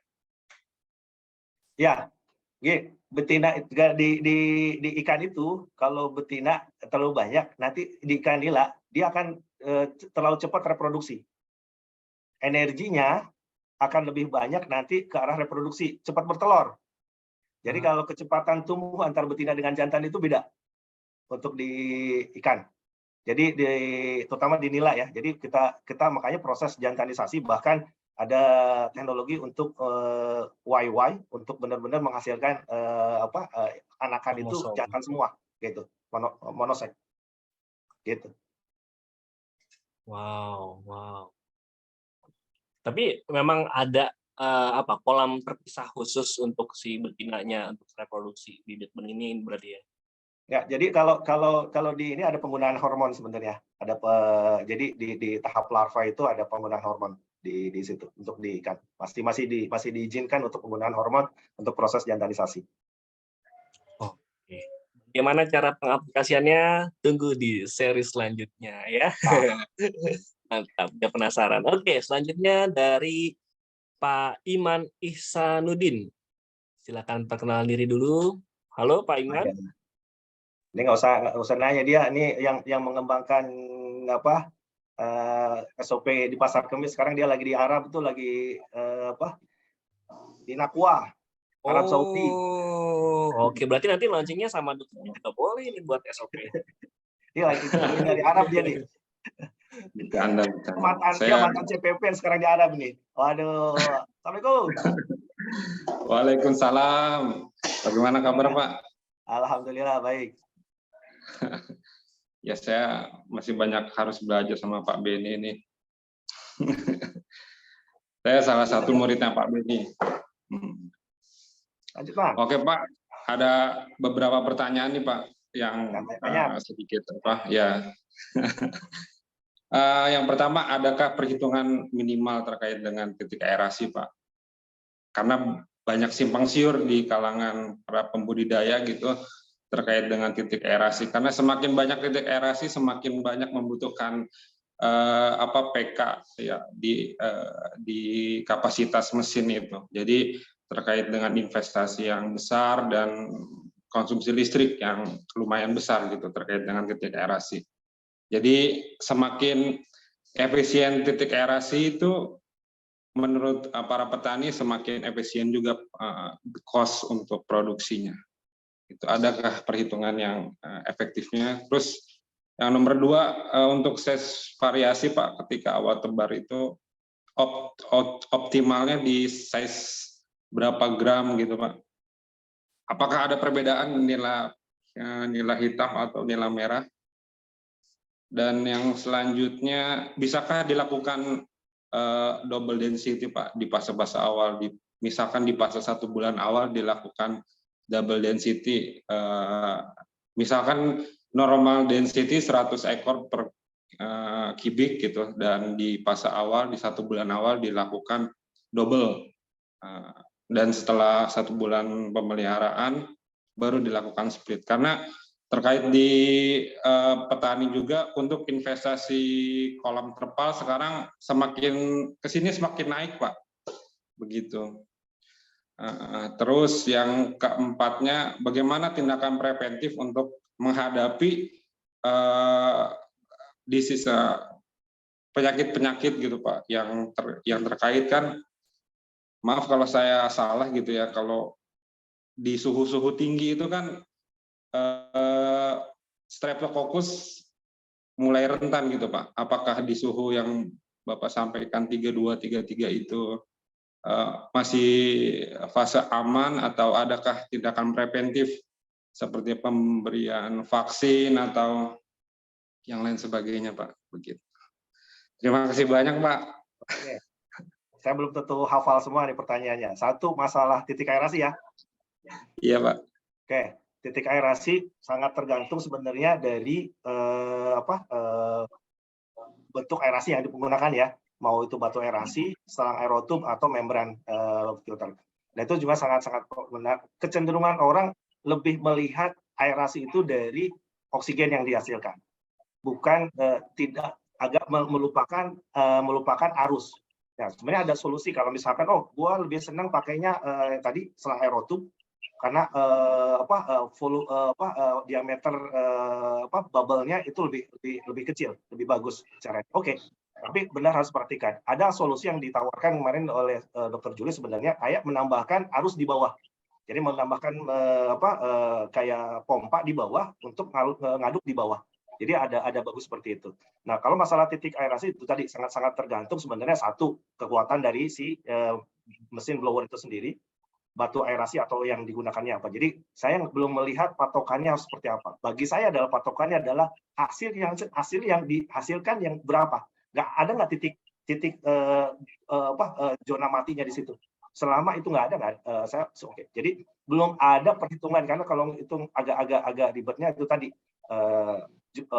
harus ngitung alatnya apa, batu aerasi atau ini yang digunakannya apa. Jadi itu pun nanti macam lagi kan, selang aerotub juga nanti orang pakainya diameternya diameter 10, ada diameter bahkan 30, ada yang bahkan 50. Ya itu juga macam-macam. Patokannya adalah itu tadi sebenarnya, nggak boleh ada dead zone aja. Itu aja. Masalah listrik itu tadi, semakin teman-teman mungkin akan lebih tahu dari efisiensinya seperti apa. Pertanyaan kedua tadi apa? Size Pak, untuk awal tebar. Satu dari kalau yang harus dipastikan adalah sumber bibitnya. Sumber bibit itu gini, bisa jadi di petani-petani tertentu itu masalah gradingan. Ya, jadi ada sisa gradingan itu juga, oh pas kita dapat oke sama, ukurannya sama. Padahal sebenarnya itu ada sisa yang dari atasnya, ada yang sisa dari bawahnya. Jadi itu penting sebenarnya mempercayai sumber bibit yang kita terima. Yang kedua, kalau ngomongin size, start dari yang pengalaman kita sampai sekarang, start dari 20 sampai dengan 30 gram itu yang terbaik. Ya, saya belum pernah punya pengalaman di bawahnya seperti apa, tapi kalau di atasnya saya pikir semakin baik. Semakin atas, semakin besar, semakin baik. Kemudian pertanyaan ketiga tadi terkait double density di fase awal. Double density belum kita kerjakan, next siklus ke-6 akan kita kerjakan, sudah dirancang, tapi sekarang kita sedang mengerjakan, sebenarnya agak diturunkan dulu, karena mau target, kita lagi ngembangin sistem nila salin, biofloc, nanti target panennya bukan lagi di angka 250 gram, tapi target panennya adalah 600 sampai dengan 800 gram. Jadi kita lihat sebenarnya balik lagi, namanya densitas itu adalah carrying capacity-nya. Kapasitasnya itu misalkan tadi, oh maksimumnya cuma 27 kilo yang kita maksimum di situ. Mau nggak mau sebenarnya kalau kita mau itu tadi, kalau logikanya di awal bisa aja. Tadi double density di awal, kemudian diparsialkan di tengah jalan. Bisa seperti itu. Dengan catatan target kapasitas, carrying kapasitas dari sistem itu, misalkan kita catatannya diangkat 28 kilo per kubik. Over dari situ harus diangkat. Nah, kita belum tahu maksimum di atas 27 itu bisa tercapai atau tidak. Saat ini maksimum yang baru kita bisa di angka 27. Konsepnya seperti itu sih, Mas. Yang Oke, Pak. terakhir tadi apa? Terkait penyakit, Pak. Oke. Tindakan preventifnya. Preventif tadi dalam hal tertentu untuk masalah streptokokus sampai saat ini alhamdulillah belum pernah punya masalah di kita. Tapi malah kemarin sebenarnya kita punya masalah dengan Francisella untuk di daerah Pandeglang, di mana suhu itu rendah, kita di siklus kedua di Pandeglang itu kita ngadepin masalah. Dan Francisella ini agak unik karena dia penyakitnya membentuk granuloma. Ini ini agak ini buat mungkin dokter hewan ini kalau mau riset ini banget. Jadi penanganannya pun sama kayak ngurusin penyakit yang sifatnya tuberkel. Jadi ribet. Jadi daripada susah-susah kita flushing. Ngatasinya agak susah. Akhirnya kita terminate untuk yang itu karena ya makanya saya bercatatan sumber area harus benar-benar kita tahu dari mana. Yang terbaik adalah sebenarnya yang paling dekat dengan tempat budidaya kita, sehingga kita perpindahan atau perubahan itu nggak terlalu masalah. Tapi catatan penggunaan vaksin di Indonesia untuk Streptococcus masih dalam tahap pengembangan. Kita sudah punya vaksin sebenarnya, cuma balik lagi untuk efektivitasnya masih perlu dipertanyakan. Di ikan ini tetap yang terbaik adalah lewat injeksi. Masalahnya adalah aplikasinya yang agak rumit untuk aplikasi vaksin. Kemudian penggunaan imunostimulan tambahannya sebenarnya kita juga coba berikan, tapi belum itu tadi kita berharap sebenarnya dengan konsep biofloc itu tadi ada tambahan imunostimulan sebenarnya cukup membantu. Jadi mungkin untuk Streptococcus sampai sekarang alhamdulillah kita nggak terlalu banyak masalah, Bang. Alhamdulillah. Mudah-mudahan bisa ngejawab. Salam buat Pak Suhem di sana. Iya, Pak, sama-sama. Insya Allah, Pak, insya Allah. Oke, nuhun, Pak. Ya, Pak, terima kasih, Pak. Iya, terima kasih banyak Ustadz Iman Ihsanuddin ya dari Arab. Mantap nih. Di Nakwa ini salah satu perusahaan Saudi besar untuk aquacultur ikan dan udang di sana. Berarti dari CPP ekspor ke sana juga nih, Dok? Enggak, Iman ini kebetulan dulu pernah jadi bagian dari tim saya dan kemudian diminta untuk bantu di sana dia. Di hijack nih ya? Ya hijack. Di hijack ya? Wah. Muridnya Dr. Beni saya. Jangan Masya Allah lama-lama, banyak. Iman. Balik Indonesia aja banyak harus dibantu nih. Oke, terima kasih banyak Pak Iman Ihsanuddin ya. Sehat selalu di Arab nih ya. Terima kasih. Oke, masih banyak bagi teman-teman yang mau bertanya via chat ya. Kalau malu nggak mau nanya langsung, silakan, nggak apa-apa di chat aja. Kita masih tunggu. Ini masih ada 2 lagi nih, Dok. Ini yang mau bertanya langsung ya. Kita habiskan dulu ya. Dari Pak Ibnu. Halo, Pak Ibnu, boleh di-unmute. Ya. Ini kepala dinas. Wah, Dokter Ibnu, kirain siapa ini? Langsung saya off lah. Langsung saya kepala dinas ini. Kirain siapa? Sehat? Sehat ya, sehat. Alhamdulillah, Pak Ustaz. Ini orang Tangerang juga ini. Iya sama, terpanas ini. Gimana? Jadi langsung keringetan saya. Ujian koas ya. Monggo Dok Ibnu. Ya, sebelum nanya atau mungkin bicara ya minal aidin wal faizin ya, taqabbal minna wa minkum ya. Mohon maaf lahir batin, Dr. Binal, Dr. Beben ya. Baik, ini menarik nih, Dok. Tentang bioflok ini saya hampir sudah setahun dalam hal mencoba menerapkan bioflok di Pemkot Tangerang. Jadi sebenarnya tujuannya saya pikir luar biasa mulia ya, di mana wilayah Tangerang Kota kan sempit ya, lahan terbatas. Dengan adanya konsep bioflok itu diharapkan masyarakat bisa beternak ikan dengan hasil yang maksimal. Tadi Pak Dr. Benny sudah menyampaikan cukup tinggi produktivitasnya dengan sistem bioflok. Tapi kenyataannya teman-teman tim perikanan kami di Tangerang Kota itu mengalami kesulitan dalam hal mengembangkan atau mententir atau mencoba menyampaikan, menerapkan bioflok di masyarakat. Kita sudah berikan kolamnya segala macam, termasuk rumus-rumus SOP bioflok, ternyata masih ada yang gagal. Nah, mungkin langsung aja ini langsung aplikasi ya Pak Benny. Jadi bisakah kita kolaborasi kerjasama dengan apa namanya Pak Benny atau dengan siapa di situ untuk mengembangkan bioflok di Tangerang Kota? Langsung Jadi saya jawab, bisa banget. Saya itu hadir di sini kayaknya beberapa tim marketing CPP juga mungkin bisa segera nyambut nih.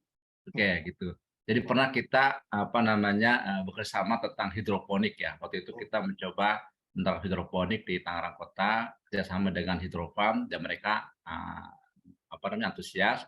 Akhirnya kita beli paket lah, beli barang gitu sampai dengan mereka berhasil gitu.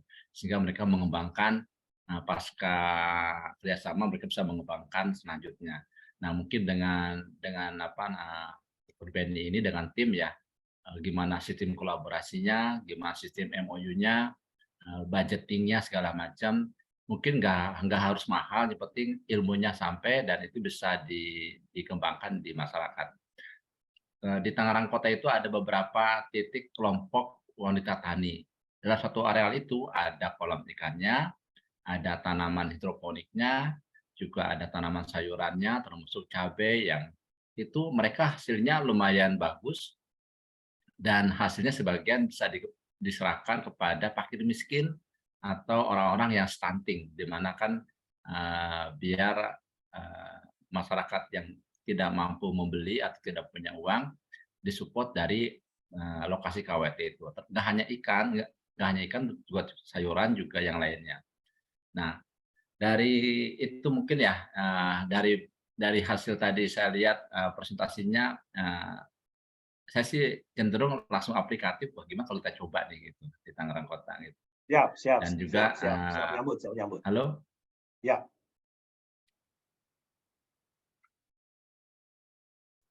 Like. Hilang sinyalnya kayaknya. Halo Dok Ibnu. Ini pertanyaannya beliau banyak banget sebenarnya nih yang di ininya nih, di chatnya. Buru nge-lag duluan. Oke Dok Ibnu, nanti kalau sudah bagus sinyalnya ya bisa join lagi ya. Kita mute dulu deh. Oke, ini melanjutkan masih ada yang mau bertanya secara langsung yaitu Pak Sugiantoro. Halo, selamat malam. Boleh di-unmute, Pak?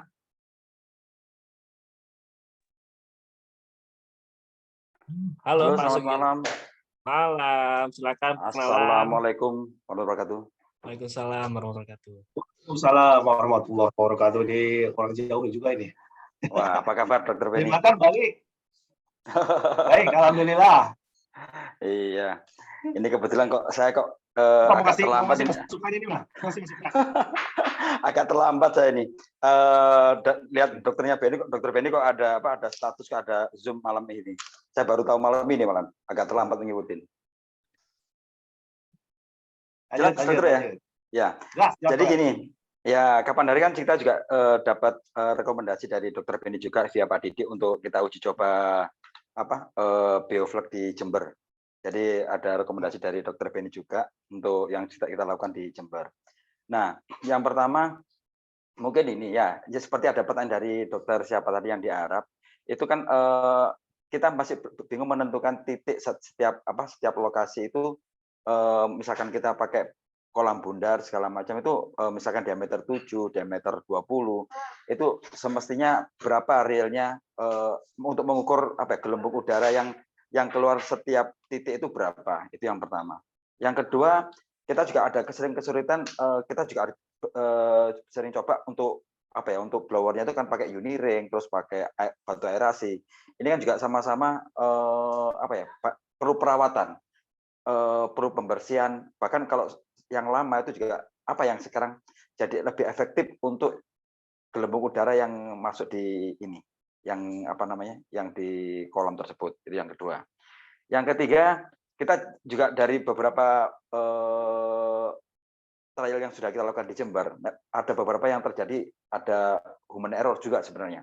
Cuma saya mohon informasi, apakah ada apa ya, kayak sirine atau pemberitahuan, karena ini pada waktu ceritanya kita udah melakukan kontrol ya, ada CCTV segala macam untuk memantau pada waktu malam hari gelembung udara ini terpantau atau tidak. Nah, pada waktu listrik mati juga ada apa? Ada pemberitahuan. Pada waktu itu listrik nggak mati, tapi fan bell-nya putus. Jadi akhirnya 3 jam tewas semua, dokter. Karena kita pada waktu malam hari, nah ada nggak apa ya? Mungkin di daerah lain yang menerapkan misalkan ada sirine ataupun alarm yang misalkan gelembung udara tadi tidak jalan, itu ada pemberitahuan ini. Kalau ada ini apa? Ada gelembung udara nggak jalan. Itu sih dokter. 3 pertanyaan aja.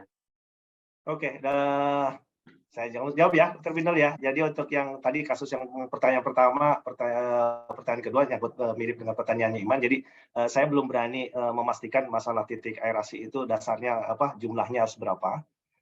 Tapi yang pasti standarnya aja, yang jadi ukurannya adalah oksigennya harus sekian, 7 ppm segala macam di awal, kemudian tidak boleh ada pada saat pertemuan antar itu nggak boleh ada area yang tidak tercapai, jadi harus benar-benar nempel antara titik apa gelembung yang dihasilkan itu. Penggunaan kalau ditanya, kalau saya lebih senang mana antara membran filter, uniring atau batu aerasi, kalau saya lebih senang sebenarnya batu aerasi. Batu aerasi, tinggal jenis batu aerasinya aja yang mungkin yang tidak terlalu cepat rusak. Nah, kalau batu aerasi itu jadi udah ketahuan, kalau saya patokannya 40 cm atau 50 cm antar batu itu udah cukup sebenarnya buat saya. Tapi orang-orang kadang lebih senang itu tadi, uniring karena gelembung oksigennya atau diameter oksigennya itu lebih kecil jatuhnya, jadi oksigen yang dihasilkan lebih baik. Oke, nggak ada masalah sebenarnya. Catatan harus yang dihasilkan juga harus sama. Jadi kadang orang-orang karena tenaga yang harus didorong untuk ke uniring itu harus besar, akhirnya areanya ya jumlah uniring yang dipakai juga lebih sedikit. Itu juga harus jadi catatan sebenarnya. Yang ketiga, tadi ada nanti saya cek lagi. Kemarin saya dapat informasi dari Kunsarayot sebenarnya. Ada alat Pak Didi, jadi yang bisa kayak ngecek oksigen kalau misalnya nanti ada error, nanti ada ngasih sinyal, bisa jadi otomatis. Nanti saya cek lagi ya, nanti saya kirim informasinya ke Pak Sugi kalau salah ada. Jadi emang oke lah, ternyata listrik nggak ada masalah, alarmnya masuk ke listrik, tapi ternyata beltnya yang bermasalah, sehingga listriknya nggak masalah, beltnya ini oksigennya yang bermasalah, nggak ada alarm. Ini jadi satu kasus baru, tapi kemarin saya dapat informasi itu dari ini, nanti saya coba telusuri lagi ya, seperti itu. Ada kemarin informasi kayak gitu. Jadi kalau ada, jadi kayak dibuat satu jalur khusus untuk, jadi jalur kecil, nanti masuk ke alat situ, nanti kalau ada error, tiba-tiba nggak ada oksigen masuk ke situ, nanti kayak ngasih sinyal. Nah, tinggal sinyalnya nanti dilarikan kemana, ya. Itu seperti yang kemarin Pak Sarayut pernah cerita seperti itu. Satu lagi untuk menengahi batu aerasi. Batu air yang standar itu berbentuk apa? Yang seperti lonjong itu atau bulat atau seperti apa, dokter? Saya lebih senang yang bulat, yang gambar yang saya tadi ini kan, yang bulat ya. Oh, yang diameter berapa ya? Tadi nggak sempat ngikutin saya. Ya, bulat. Nanti bisa saya kirim ini. Baik, terima kasih, dokter. Sebentar itu aja. Terima kasih, Pak Sugi. Terima kasih. Baik, terima kasih banyak Pak Sugiantoro. Ini berarti mungkin salah satu kata preventifnya ya menyediakan sumber daya manusia atau karyawan secara 24 jam kali dok ini. Iya. Tapi jadi kos. Ya memang itu resiko. Jadi kadang alarm, makanya sistem alarm atau sistem otomatis yang ganti ini emang penting. Cuma ini ada kasus baru. Ada di mana dia kalau pakai supercharge yang beltnya itu karetnya putus. Nah itu jadi masalah. Jadi dia nggak kirim sinyal ke alarm bahwa ini ada masalah, ternyata pompanya bermasalah. Itu error juga. Oke, jadi kalau dari satu alarm itu bisa mendetek berapa banyak masalah tuh sebenarnya? Ya, sebenarnya kan utamanya masalah ke listriknya kan sebenarnya. Jadi kalau ada masalah mati listrik, oke, jadi nyala alarm. Tinggal sebenarnya ada cuma nyala alarm, jadi harus orang datang untuk menyalakan sendiri. Atau sekarang orang sudah ada otomatis. Jadi kalau alarm mati langsung pindah ke genset, ada seperti itu.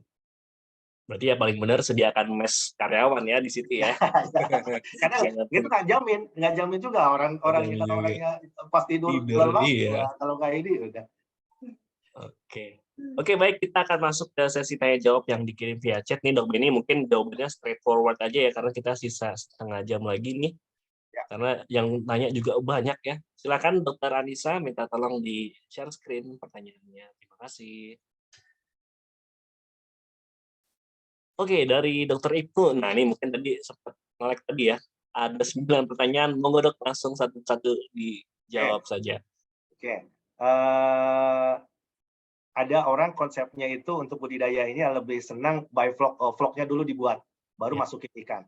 Nah, kalau di SOP kita yang tadi saya sampaikan di sana adalah kita startnya sebenarnya agak barengan sih sebenarnya. Jadi nyiapin persiapan, ini kemudian masuk ikan. Jadi sebenarnya 7 hari pertama vlognya itu belum terbentuk. Di kisaran sebenarnya 14 hari sudah mulai terbentuk. Minimal jumlah kolam dalam model biovlog BEP ini tergantung dengan ini, kalau dengan catatan tadi untuk rumahan sebenarnya dengan kapasitas diameter 3 ton air sebenarnya udah BEP-nya sudah tercapai. Cuma kalau ngitungnya berapa profit, gua dapatnya berapa, ya mungkin untuk skala rumahan cukup. Tapi kalau untuk benar-benar skala industri emang butuh lebih besar lagi. BEP rumahan tuh berapa lama tuh, Dok? Berapa lama sampai menyentuh BEP-nya kalau untuk yang rumahan kira-kira? Setahun, 2 tahun? Maksudnya sampai ini BEP nggak cuma bukan cuma ongkos operasional, tapi maksudnya ini ya untuk keseluruhan investasi. Ya. Kolam ya, maksudnya seharusnya 2 tahun seharusnya udah kecapai untuk bisa ke nanti tuh si ini ya. Itu kan bisa 4 siklus, satu tahunnya at least lah 3 siklus, mungkin totalnya misalnya 6 siklus harusnya udah ketutup sih, harusnya udah ketutup untuk sampai biaya investasinya ya sebenarnya. Oke. Untuk inokulasi probiotik dengan air kolam sampai siap berapa lama? Ini di awal probiotik itu yang kita sarankan sebenarnya diaplikasikan dulu di molas. Jadi biasanya kita nyiapkan pagi untuk diaplikasi malam, kemudian malam buat aplikasi pagi seperti itu. Jadi ada 2 kali sehari biasa kalau untuk probiotiknya. Air hujan apakah berpengaruh? Secara ini tidak berpengaruh sebenarnya, malah cukup bagus untuk pengenceran. Jadi nggak khawatir dengan hujan. Yang penting adalah shading-nya, mataharinya yang perlu diperhatikan, bukan air hujannya sebenarnya. Orang berkhawatir terhadap pH segala macam, sebenarnya nggak terlalu ngefek data kita. Rumus biovlog atau SOP sederhana bisa di-share. Tadi sudah saya indikan, nanti bisa bisa dikirim, nggak apa-apa, Dr. Binol yang materi ini, buat semakin banyak orang tahu, semakin senang. Banyak gagal pada biovlog lele, kenapa? Ini yang jadi masalah. Konsep lele, biovlog lele dengan nila agak sedikit beda. Lele itu data kita, kalau kan konsepnya harusnya ngaduk kalau di nila. Sebenarnya biovlog itu harus ngaduk. Cuma orang bisa satu salah masalah pengadukan. Lele itu kalau data kita, kalau kita kasih aerasi kemudian airnya ngaduk, sebenarnya performance-nya malah turun. Jadi lele itu tidak perlu ngaduk sebenarnya. Lele itu asal punya kesempatan dia ini naik ke atas untuk dapatin oksigen, dia udah cukup. Yang pertanyaan berikutnya adalah, yang menurut saya banyak salah, penggunaan probiotiknya yang dipakai. Banyaknya yang dipakai adalah Bacillus. Grupnya Bacillus itu butuh oksigen. Nah, sedangkan di kolam lele itu sebenarnya kita nggak nambahin oksigen. Jadi udah sama oksigennya kurang, tambah Bacillus juga konsumsi oksigen. Nah, sebenarnya lele kalau paling bagus biovlog itu kalau ketemu airnya merah. Air merah isinya itu fotosintetik bakteri. Fotosintetik bakteri nggak perlu oksigen di situ. Dia cepat dari sisi mengurai bahan organik juga. Jadi kalau sudah ketemu bakteri merah, airnya merah di biovlog itu seharusnya relatif lebih stabil, nggak ada masalah. Nah, ini sedang nanti mungkin periode berikutnya kita akan coba mengembangkan SOP untuk lele, biovlog lele. Satu jenis monitoring yang paling penting yang mewakili indikator keberhasilan biovlog. Vlognya sendiri, volume vlognya, dan nafsu makan ikan. 2 itu aja udah cukup. Nafsu makan ikannya seperti apa, volume vlog yang kita pertahankan 15 sampai dengan 30. Kuncinya cuma 2.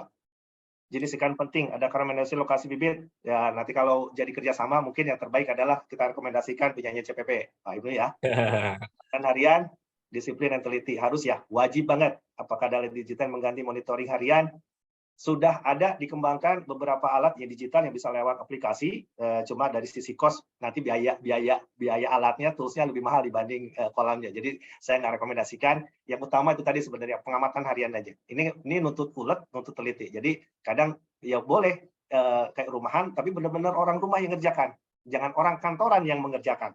Jadi oke, ada di rumah, ditinggalin tiap hari, udah agak error lah. Tapi kalau dibebankanlah ke orang rumah, mau si ibunya, mau pembantunya, mau anaknya.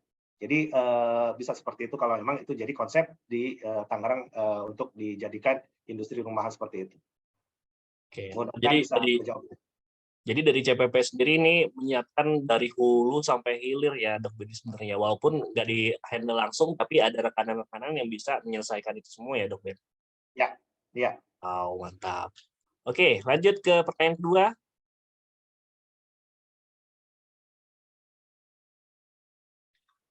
Ini dari Dr. Teresia Metalestari Kahu. Wah, ini penonton setianya Dr. Bin nih. Satu, bagaimana cara menjaga kesehatan air ikan nila dari waktu ke waktu nih Dok Beni, dan bagaimana setting waktu untuk evaluasi kesehatan air ikan nila merah di berapa lama kali ya untuk buat berkualitas? Ya. Jadi untuk menjaga kesehatan air. Jadi kalau sebenarnya kalau biofloknya, sistem bioflok ini benar-benar jalan terjaga, data water quality-nya itu cukup stabil, aman sebenarnya. Jadi yang dikhawatirkan di ikan itu, di perairan itu adalah fluktuasi.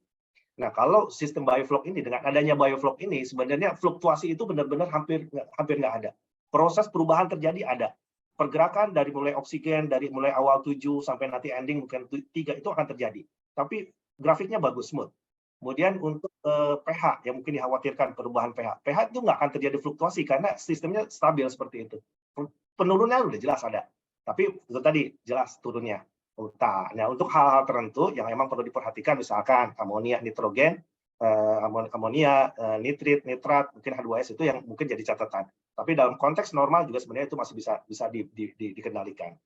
Setting waktu untuk evaluasi kesehatan airnya, untuk yang terbaik kayak oksigen, pH, suhu itu dilakukan harian, pagi dan sore. Untuk yang rutin yang lainnya seperti amonia, nitrit, nitrat, H2S itu bisa dilakukan mingguan, biasanya rutinnya seperti itu.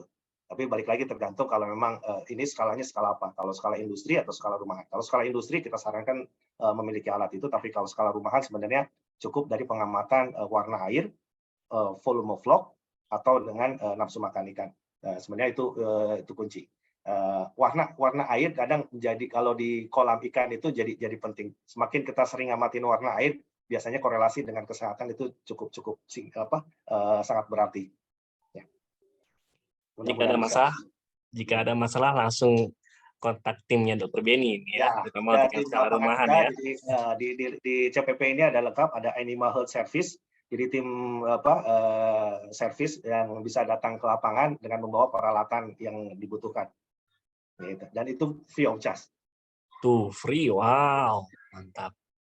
Oke, lanjut ke sampling untuk kebutuhan, misalkan ada monitoring kesehatan untuk uji bakteri, PCR untuk tadi beberapa jenis virus dan bakteri, termasuk juga histopatologi jika dibutuhkan, itu juga termasuk free of charge juga kita bisa lakukan. Wow, ini mantap banget. Ada labnya untuk di Indonesia, ada di beberapa lokasi di Jakarta, Jakarta Operation untuk area Jawa Barat, Banten, Jakarta itu ada di Pasar Kemis Tangerang, untuk area timur itu ada di Sepanjang Surabaya, di Lampung ada di daerah Tanjung Bintang, di Medan itu ada juga untuk cover Sumatera bagian atas. Jadi ada 4 lab diagnostik yang dimiliki oleh CP Prima yang cukup lengkap fasilitasnya. Sumatera dan Jawa ya, wow, mantap. Oke, pertanyaan ketiga dari Pak Uus Surya. Nah, ini warna air yang bagus di kolam bioflok, coklatan atau kehijauan? Karena pada umumnya kecoklatan, tapi tidak sedikit juga yang kehijauan. Apakah penyebab airnya menjadi hijau dan bagaimana solusinya? Oke. Jadi tadi saya sampaikan, hijau itu terjadi karena ada pertumbuhan plankton. Plankton tumbuh di situ karena ada intensitas cahaya yang cukup. Yang diinginkan oleh sistem bioflok adalah coklat. Semakin coklat itu semakin bagus. Jadi kalau efek dari the plankton itu mungkin teman-teman suka ketemu, oh berbusa, airnya berbusa.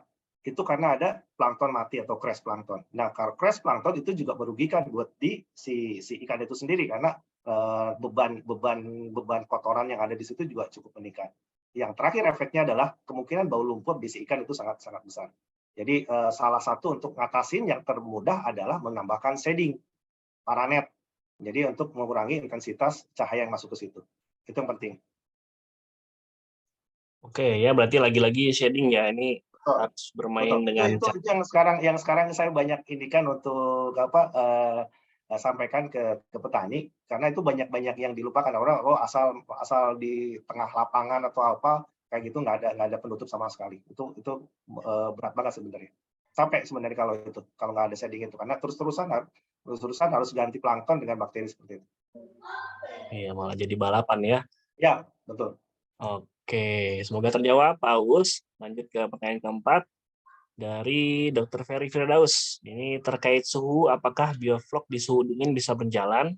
Kendala-kendala apa saja yang bisa terjadi jika budidaya bioflok dilakukan di suhu dingin? Oke. Range suhu untuk ikan nila ini sebenarnya cukup lebar, bisa sebenarnya dari 25 sampai dengan di atas 30 mungkin 31, 32 terus. Tapi catatannya semakin tinggi suhu semakin baik. Jadi resikonya apa di suhu dingin? Itu tadi, metabolisme akan sedikit berkurang. Yang perlu diperhatikan adalah kalau satu pengalaman kemarin kita di Pandeglang, suhu di sana di kisaran 25-27, perlu diperhatikan adalah kondisi nitrit. Nitrit ini agak lumayan bermasalah toksisitasnya kalau di suhu dingin. Jadi pH rendah, udah pH rendah, nanti efek ke nitrit juga akan berpengaruh. Jadi perlu diperhatikan di situ. Yang berikut di luar tadi ya, jadi kemungkinan besar kalau namanya metabolisme turun, produktivitas mungkin akan sedikit turun. Efeknya adalah kecepatan, misalkan, oh saya bisa nyampe di suhu 30 itu MBW berat ikan 250 gram 90 hari. Mungkin di situ akan ada delay kecepatan tubuh, EDG mungkin akan terkoreksi. Kemudian kendalanya apa? Yang perlu diperhatikan lagi, beberapa jenis patogen itu juga senang di suhu dingin, termasuk Francisella. Jadi perlu diperhatikan sumber bibitnya seperti apa. Yang terbaik kalau memang perlu dilakukan cek PCR terlebih dahulu untuk cek keberadaan Francisella atau tidak, itu lebih baik. Sehingga bisa diyakinkan bahwa ikan yang masuk ke situ benar-benar bebas dari Francisella. Itu pengalaman kita di Pandeglang terakhir. Itu ya, pertanyaan mudah-mudahan sih sudah bisa dijawab tuh. Oke, tapi kalau pakai heater juga apakah akan pengaruh, Dok? Heater bisa, bagus. Cuma cost-nya terbesar. Dari sisi energi yang dipakai itu besar banget. Untuk memanaskan satu kubik air itu bisa jadi butuh sekitar 500 watt listrik, dan itu berat banget sebenarnya. Oke, malah nambah kos lagi Ya, ya. cost-nya besar. Oke, baik, semoga terjawab Dok Ferry. Lanjut ke pertanyaan kelima dari Ilham Ramadan. Pak, bagaimana mengatasi kolam yang air suhunya dingin biasa terkena gejala Francisella dan cara mengatasinya? Nah ini yang saya sampaikan tadi. Francisella ini salah satu patogen yang gejalanya itu menyebabkan granuloma, radang granul. Jadi si bakterinya ini di cover sama sel-sel makrofag di situ. Jadi agak sulit ngatasinnya. Jadi kalau saran saya yang terbaik adalah mencari sumber bibit yang free dari Francisella. Pastikan itu aja. Itu saya belum bisa kasih rekomendasi apa-apa karena sudah kita coba beberapa jenis antibiotik yang diperbolehkan beredar di Indonesia untuk ikan konsumsi. Jadi di Indonesia itu mungkin Dr. Binol untuk antibiotik yang masih diizinkan itu ada 3. Grupnya enrofloxacin, kemudian oxytetracycline, dan satu lagi sebenarnya Romet kombinasi, ada 2 jenis antibiotik di situ. Di luar itu udah nggak diizinkan. Jadi sudah kita coba itu treatment itu dan tidak efektif karena itu tadi sumber masalahnya itu agak berat di dalam. Beda dengan Streptococcus masih mudah untuk ditangani dengan antibiotik. Oke, wow. Serem juga ya bakteri Francisella. Oke, semoga terjawab Pak Ilham Ramadan. Kita lanjut ke pertanyaan ke-6. Dari Dr. Budi Winanti, izin bertanya dok, sistem bioflok berapa kali perlu pergantian airnya agar tidak bau? Untuk gurame dan ikan gabus, apakah cocok dengan sistem bioflok ini dan apa efeknya jika pemberian daun-daunan seperti daun talas, pepaya, dan lain-lain untuk terapi jamur yang aman? Oke, untuk yang pertama sebenarnya tadi disampaikan SOP sebenarnya kita tetap ada lakukan buang air dasar yang ada di pipa, cuma nggak lebih dari 1%. Untuk beberapa periode tertentu kita lakukan buang air. Dengan catatan sebenarnya air itu air bioflok. Ini kalau ngomongin nila ya, di luar lele ya, nila itu sebenarnya nggak akan ada bau, dijamin. Kalau warna airnya itu coklat dan penggunaan probiotiknya itu tepat, nggak ada bau sama sekali. Saya bisa pastikan itu. Kecuali ada airnya hijau, masih memungkinkan akan kecium bau ya. Jadi pastikan itu di saya shading. Untuk gurame dan ikan gabus, mohon maaf saya belum berani menyampaikan karena saya belum punya data konsepnya seperti apa. Kalau gurame masih memungkinkan, tapi kalau gabus saya nggak yakin seperti apa untuk cocok di sistem bioflok ini atau enggak. Nah, kemudian pertanyaan berikutnya, apa efeknya jika pemberian daun-daunan seperti daun talas, pepaya dan lain-lain untuk terapi jamur yang aman bagaimana? Saya belum pernah coba hal-hal itu. Untuk terapi jamur sebenarnya paling aman tetap penggunaan kayak kimia tertentu, malasid green yang masih seperti itu, yang mungkin methylene blue atau formalin permanganat, mungkin itu yang tetap yang terbaik. Di luar itu agak susah. Tapi balik lagi kalau itu treatmentnya di kolam budidaya yang cukup besar, itu memang agak bermasalah. Itu ya kadang yang jadi masalah, mungkin kalau Dok Mino biasa ngobatin di akuarium itu lebih mudah ya, bisa jadi itu individu. Tapi kalau sudah di kolam budidaya yang kolamnya itu kapasitasnya itu misalkan 20 ton, bahkan sampai 100 ton, bahkan 1000 ton, memang aplikasi desinfektan atau anti jamur seperti ini, bahan-bahan gitu agak kendala. Iya. Jadi kalau kayak gitu solusinya apa? Langsung dipanen saat itu juga, Dok? Enggak, kadang tetap kita lakukan beberapa treatment, besar penggunaan garam, penggunaan formalin, kadang kita masih biasa kita lakukan. Tapi untuk misalkan yang kalau masih memungkinkan untuk dilakukan penurunan air, kemudian agak didorong, kemudian di dipping kayak gitu masih memungkinkan, tapi agak jarang melakukan hal seperti itu. Paling banyak sih paling penggunaan garam sama formalin yang bisa dipakai. Oke, semoga menjawab ya Dr. Budi nanti. Mungkin kalau mau cari tahu tentang gurame dan ikan gabus ini langsung kontak Dr. Benny nih. Penelitian kecil-kecilan ya. Oke, pertanyaan ke-7 dari Joti Arka. Selamat malam. Secara teknis untuk pembudidaya ikan bioflok baru, support teknikal seperti apa yang CPP akan berikan? Wah, langsung nih, Dok, lagi. Oke, secara di CPP ini timnya cukup lengkap. Di luar sales marketing itu ada namanya technical partner. Kemudian ada yang namanya animal service. Jadi ada dua tim support yang sebenarnya bisa bantu melakukan satu pembimbingan teknis dan pengecekan monitoring kualitas air dan kesehatan. Jadi kalau berpartner dengan CPP itu bisa disupport. Dan bahkan sekarang untuk pengembangan SOP bioflok ini kita juga support untuk melakukan pendampingan dari awal. Bahkan kalau memang dibutuhkan untuk training terlebih dahulu, kita support seperti itu. Gitu. Cara mencari kontaknya gimana nih, Benny? Apakah melalui akun Instagramnya? Bisa seperti itu.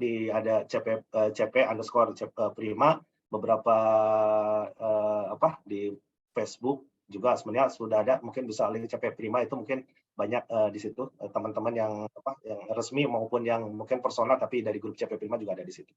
Oke, jadi bisa kontak ya melalui Instagramnya CP_prima atau juga di Facebooknya ya Mas Joti Arka, atau mungkin di sini juga ada yang saya kenal Pak Supri paling.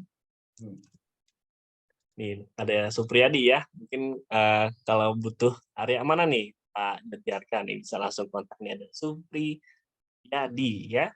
Ini ya, kemarin membantu banget nih. Dia kepala Animal Health Service untuk area Jawa.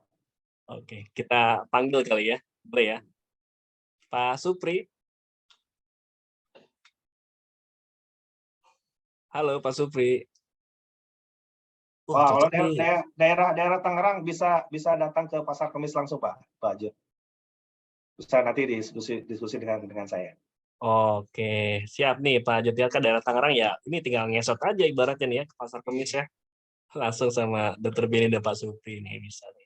Kalau butuh kontaknya nanti bisa langsung kontak kami dari Dokter B, nanti kita akan coba kasih kontaknya Pak Supri atau Dokter Beni untuk pertanyaan lebih lanjut gitu ya Pak Jotiarka ya. Semoga bisa membantu dan bisa memulai bisnis sistem bio ini. Oke.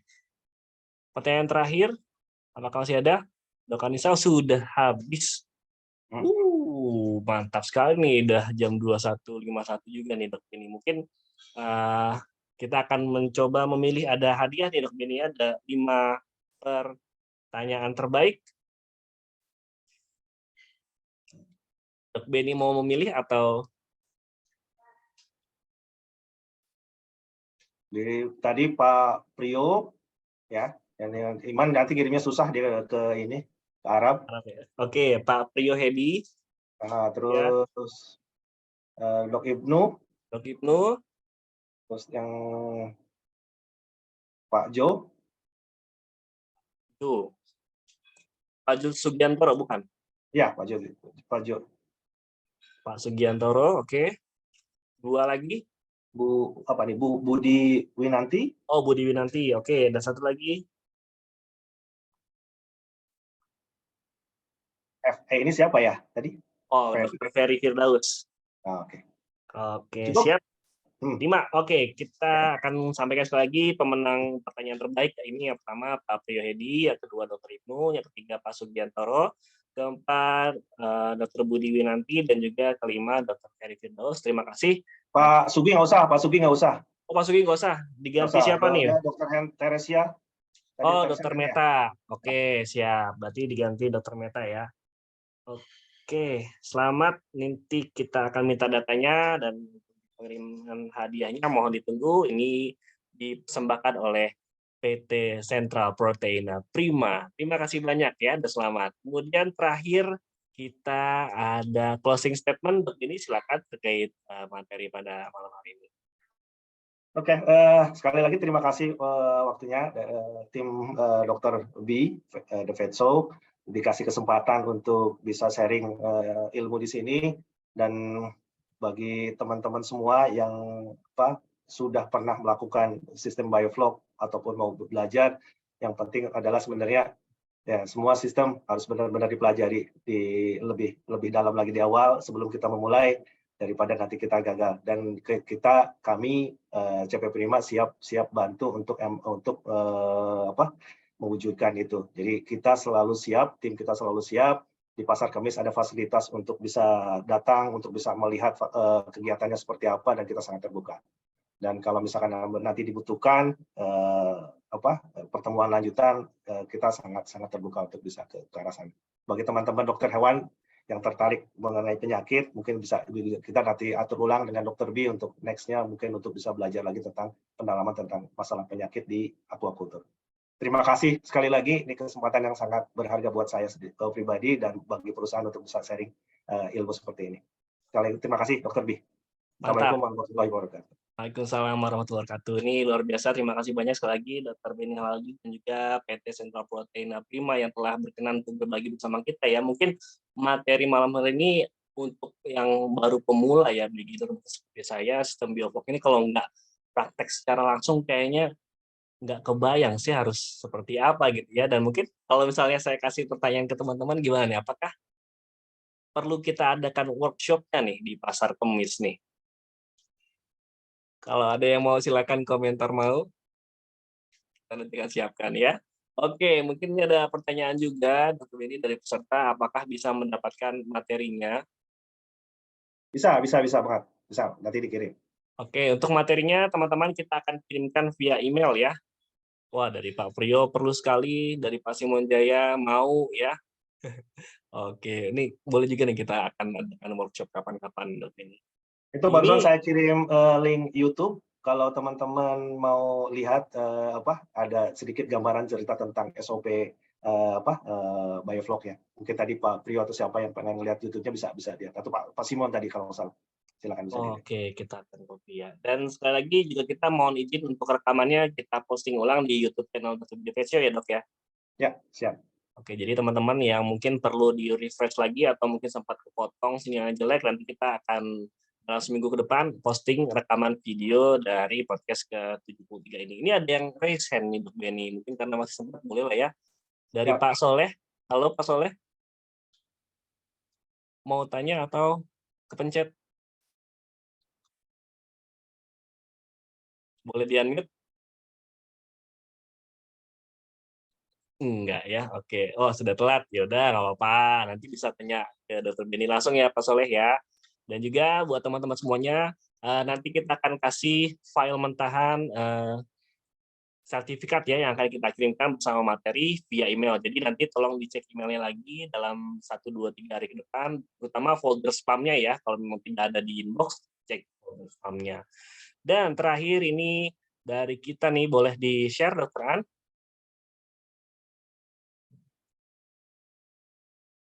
Oke, ucapan terima kasih untuk Dr. Benny Halaludin, sertifikat penghargaan dari Dr. Biduk Show karena telah berkenan untuk berbagi di podcast ke-73 malam hari ini, serba-serbi budidaya ikan, sistem biovlog. Mohon diterima, Dr. Benny. Terima kasih banyak, terima kasih banyak. Baik, sama-sama kita juga ucapkan terima kasih. Oke, terima kasih semuanya. Selamat beristirahat dan mohon ditunggu untuk videonya di YouTube channel Dr. B, insya Allah dalam 7 hari ke depan, dan untuk materi serta mentahan sertifikat untuk peserta dalam 3 hari ke depan, dan jangan lupa untuk dicek emailnya ya. Semoga bermanfaat apa ilmu yang telah diberikan oleh Dr. Benny Halaludin pada malam hari ini ya, selaku Kepala Divisi Central Laboratory and Disease Research Center dari PT Central Proteina Prima. Bagi teman-teman yang membutuhkan dukungan, bantuan, dan pertanyaan yang harus dijawab, bisa langsung kontak Dr. Benny dan juga tim dari CP Prima ya. Mereka akan senantiasa membantu sampai semuanya masalah yang ditemukan dapat terjawab ya. Semoga bermanfaat dan sampai jumpa insya Allah minggu depan. Kita akan ada podcast kembali bersama Dr. Yuko ya, khusus untuk dokter hewan terkait masalah klinik kesehatan hewan. Terima kasih banyak. Semoga bermanfaat dan selamat beristirahat. Sehat selalu. Sampai jumpa minggu depan. Assalamualaikum warahmatullahi wabarakatuh. Waalaikumsalam warahmatullahi wabarakatuh. Terima kasih banyak, Dok Ben. Dan teman-teman semuanya. Terima kasih semuanya. Assalamualaikum warahmatullahi wabarakatuh.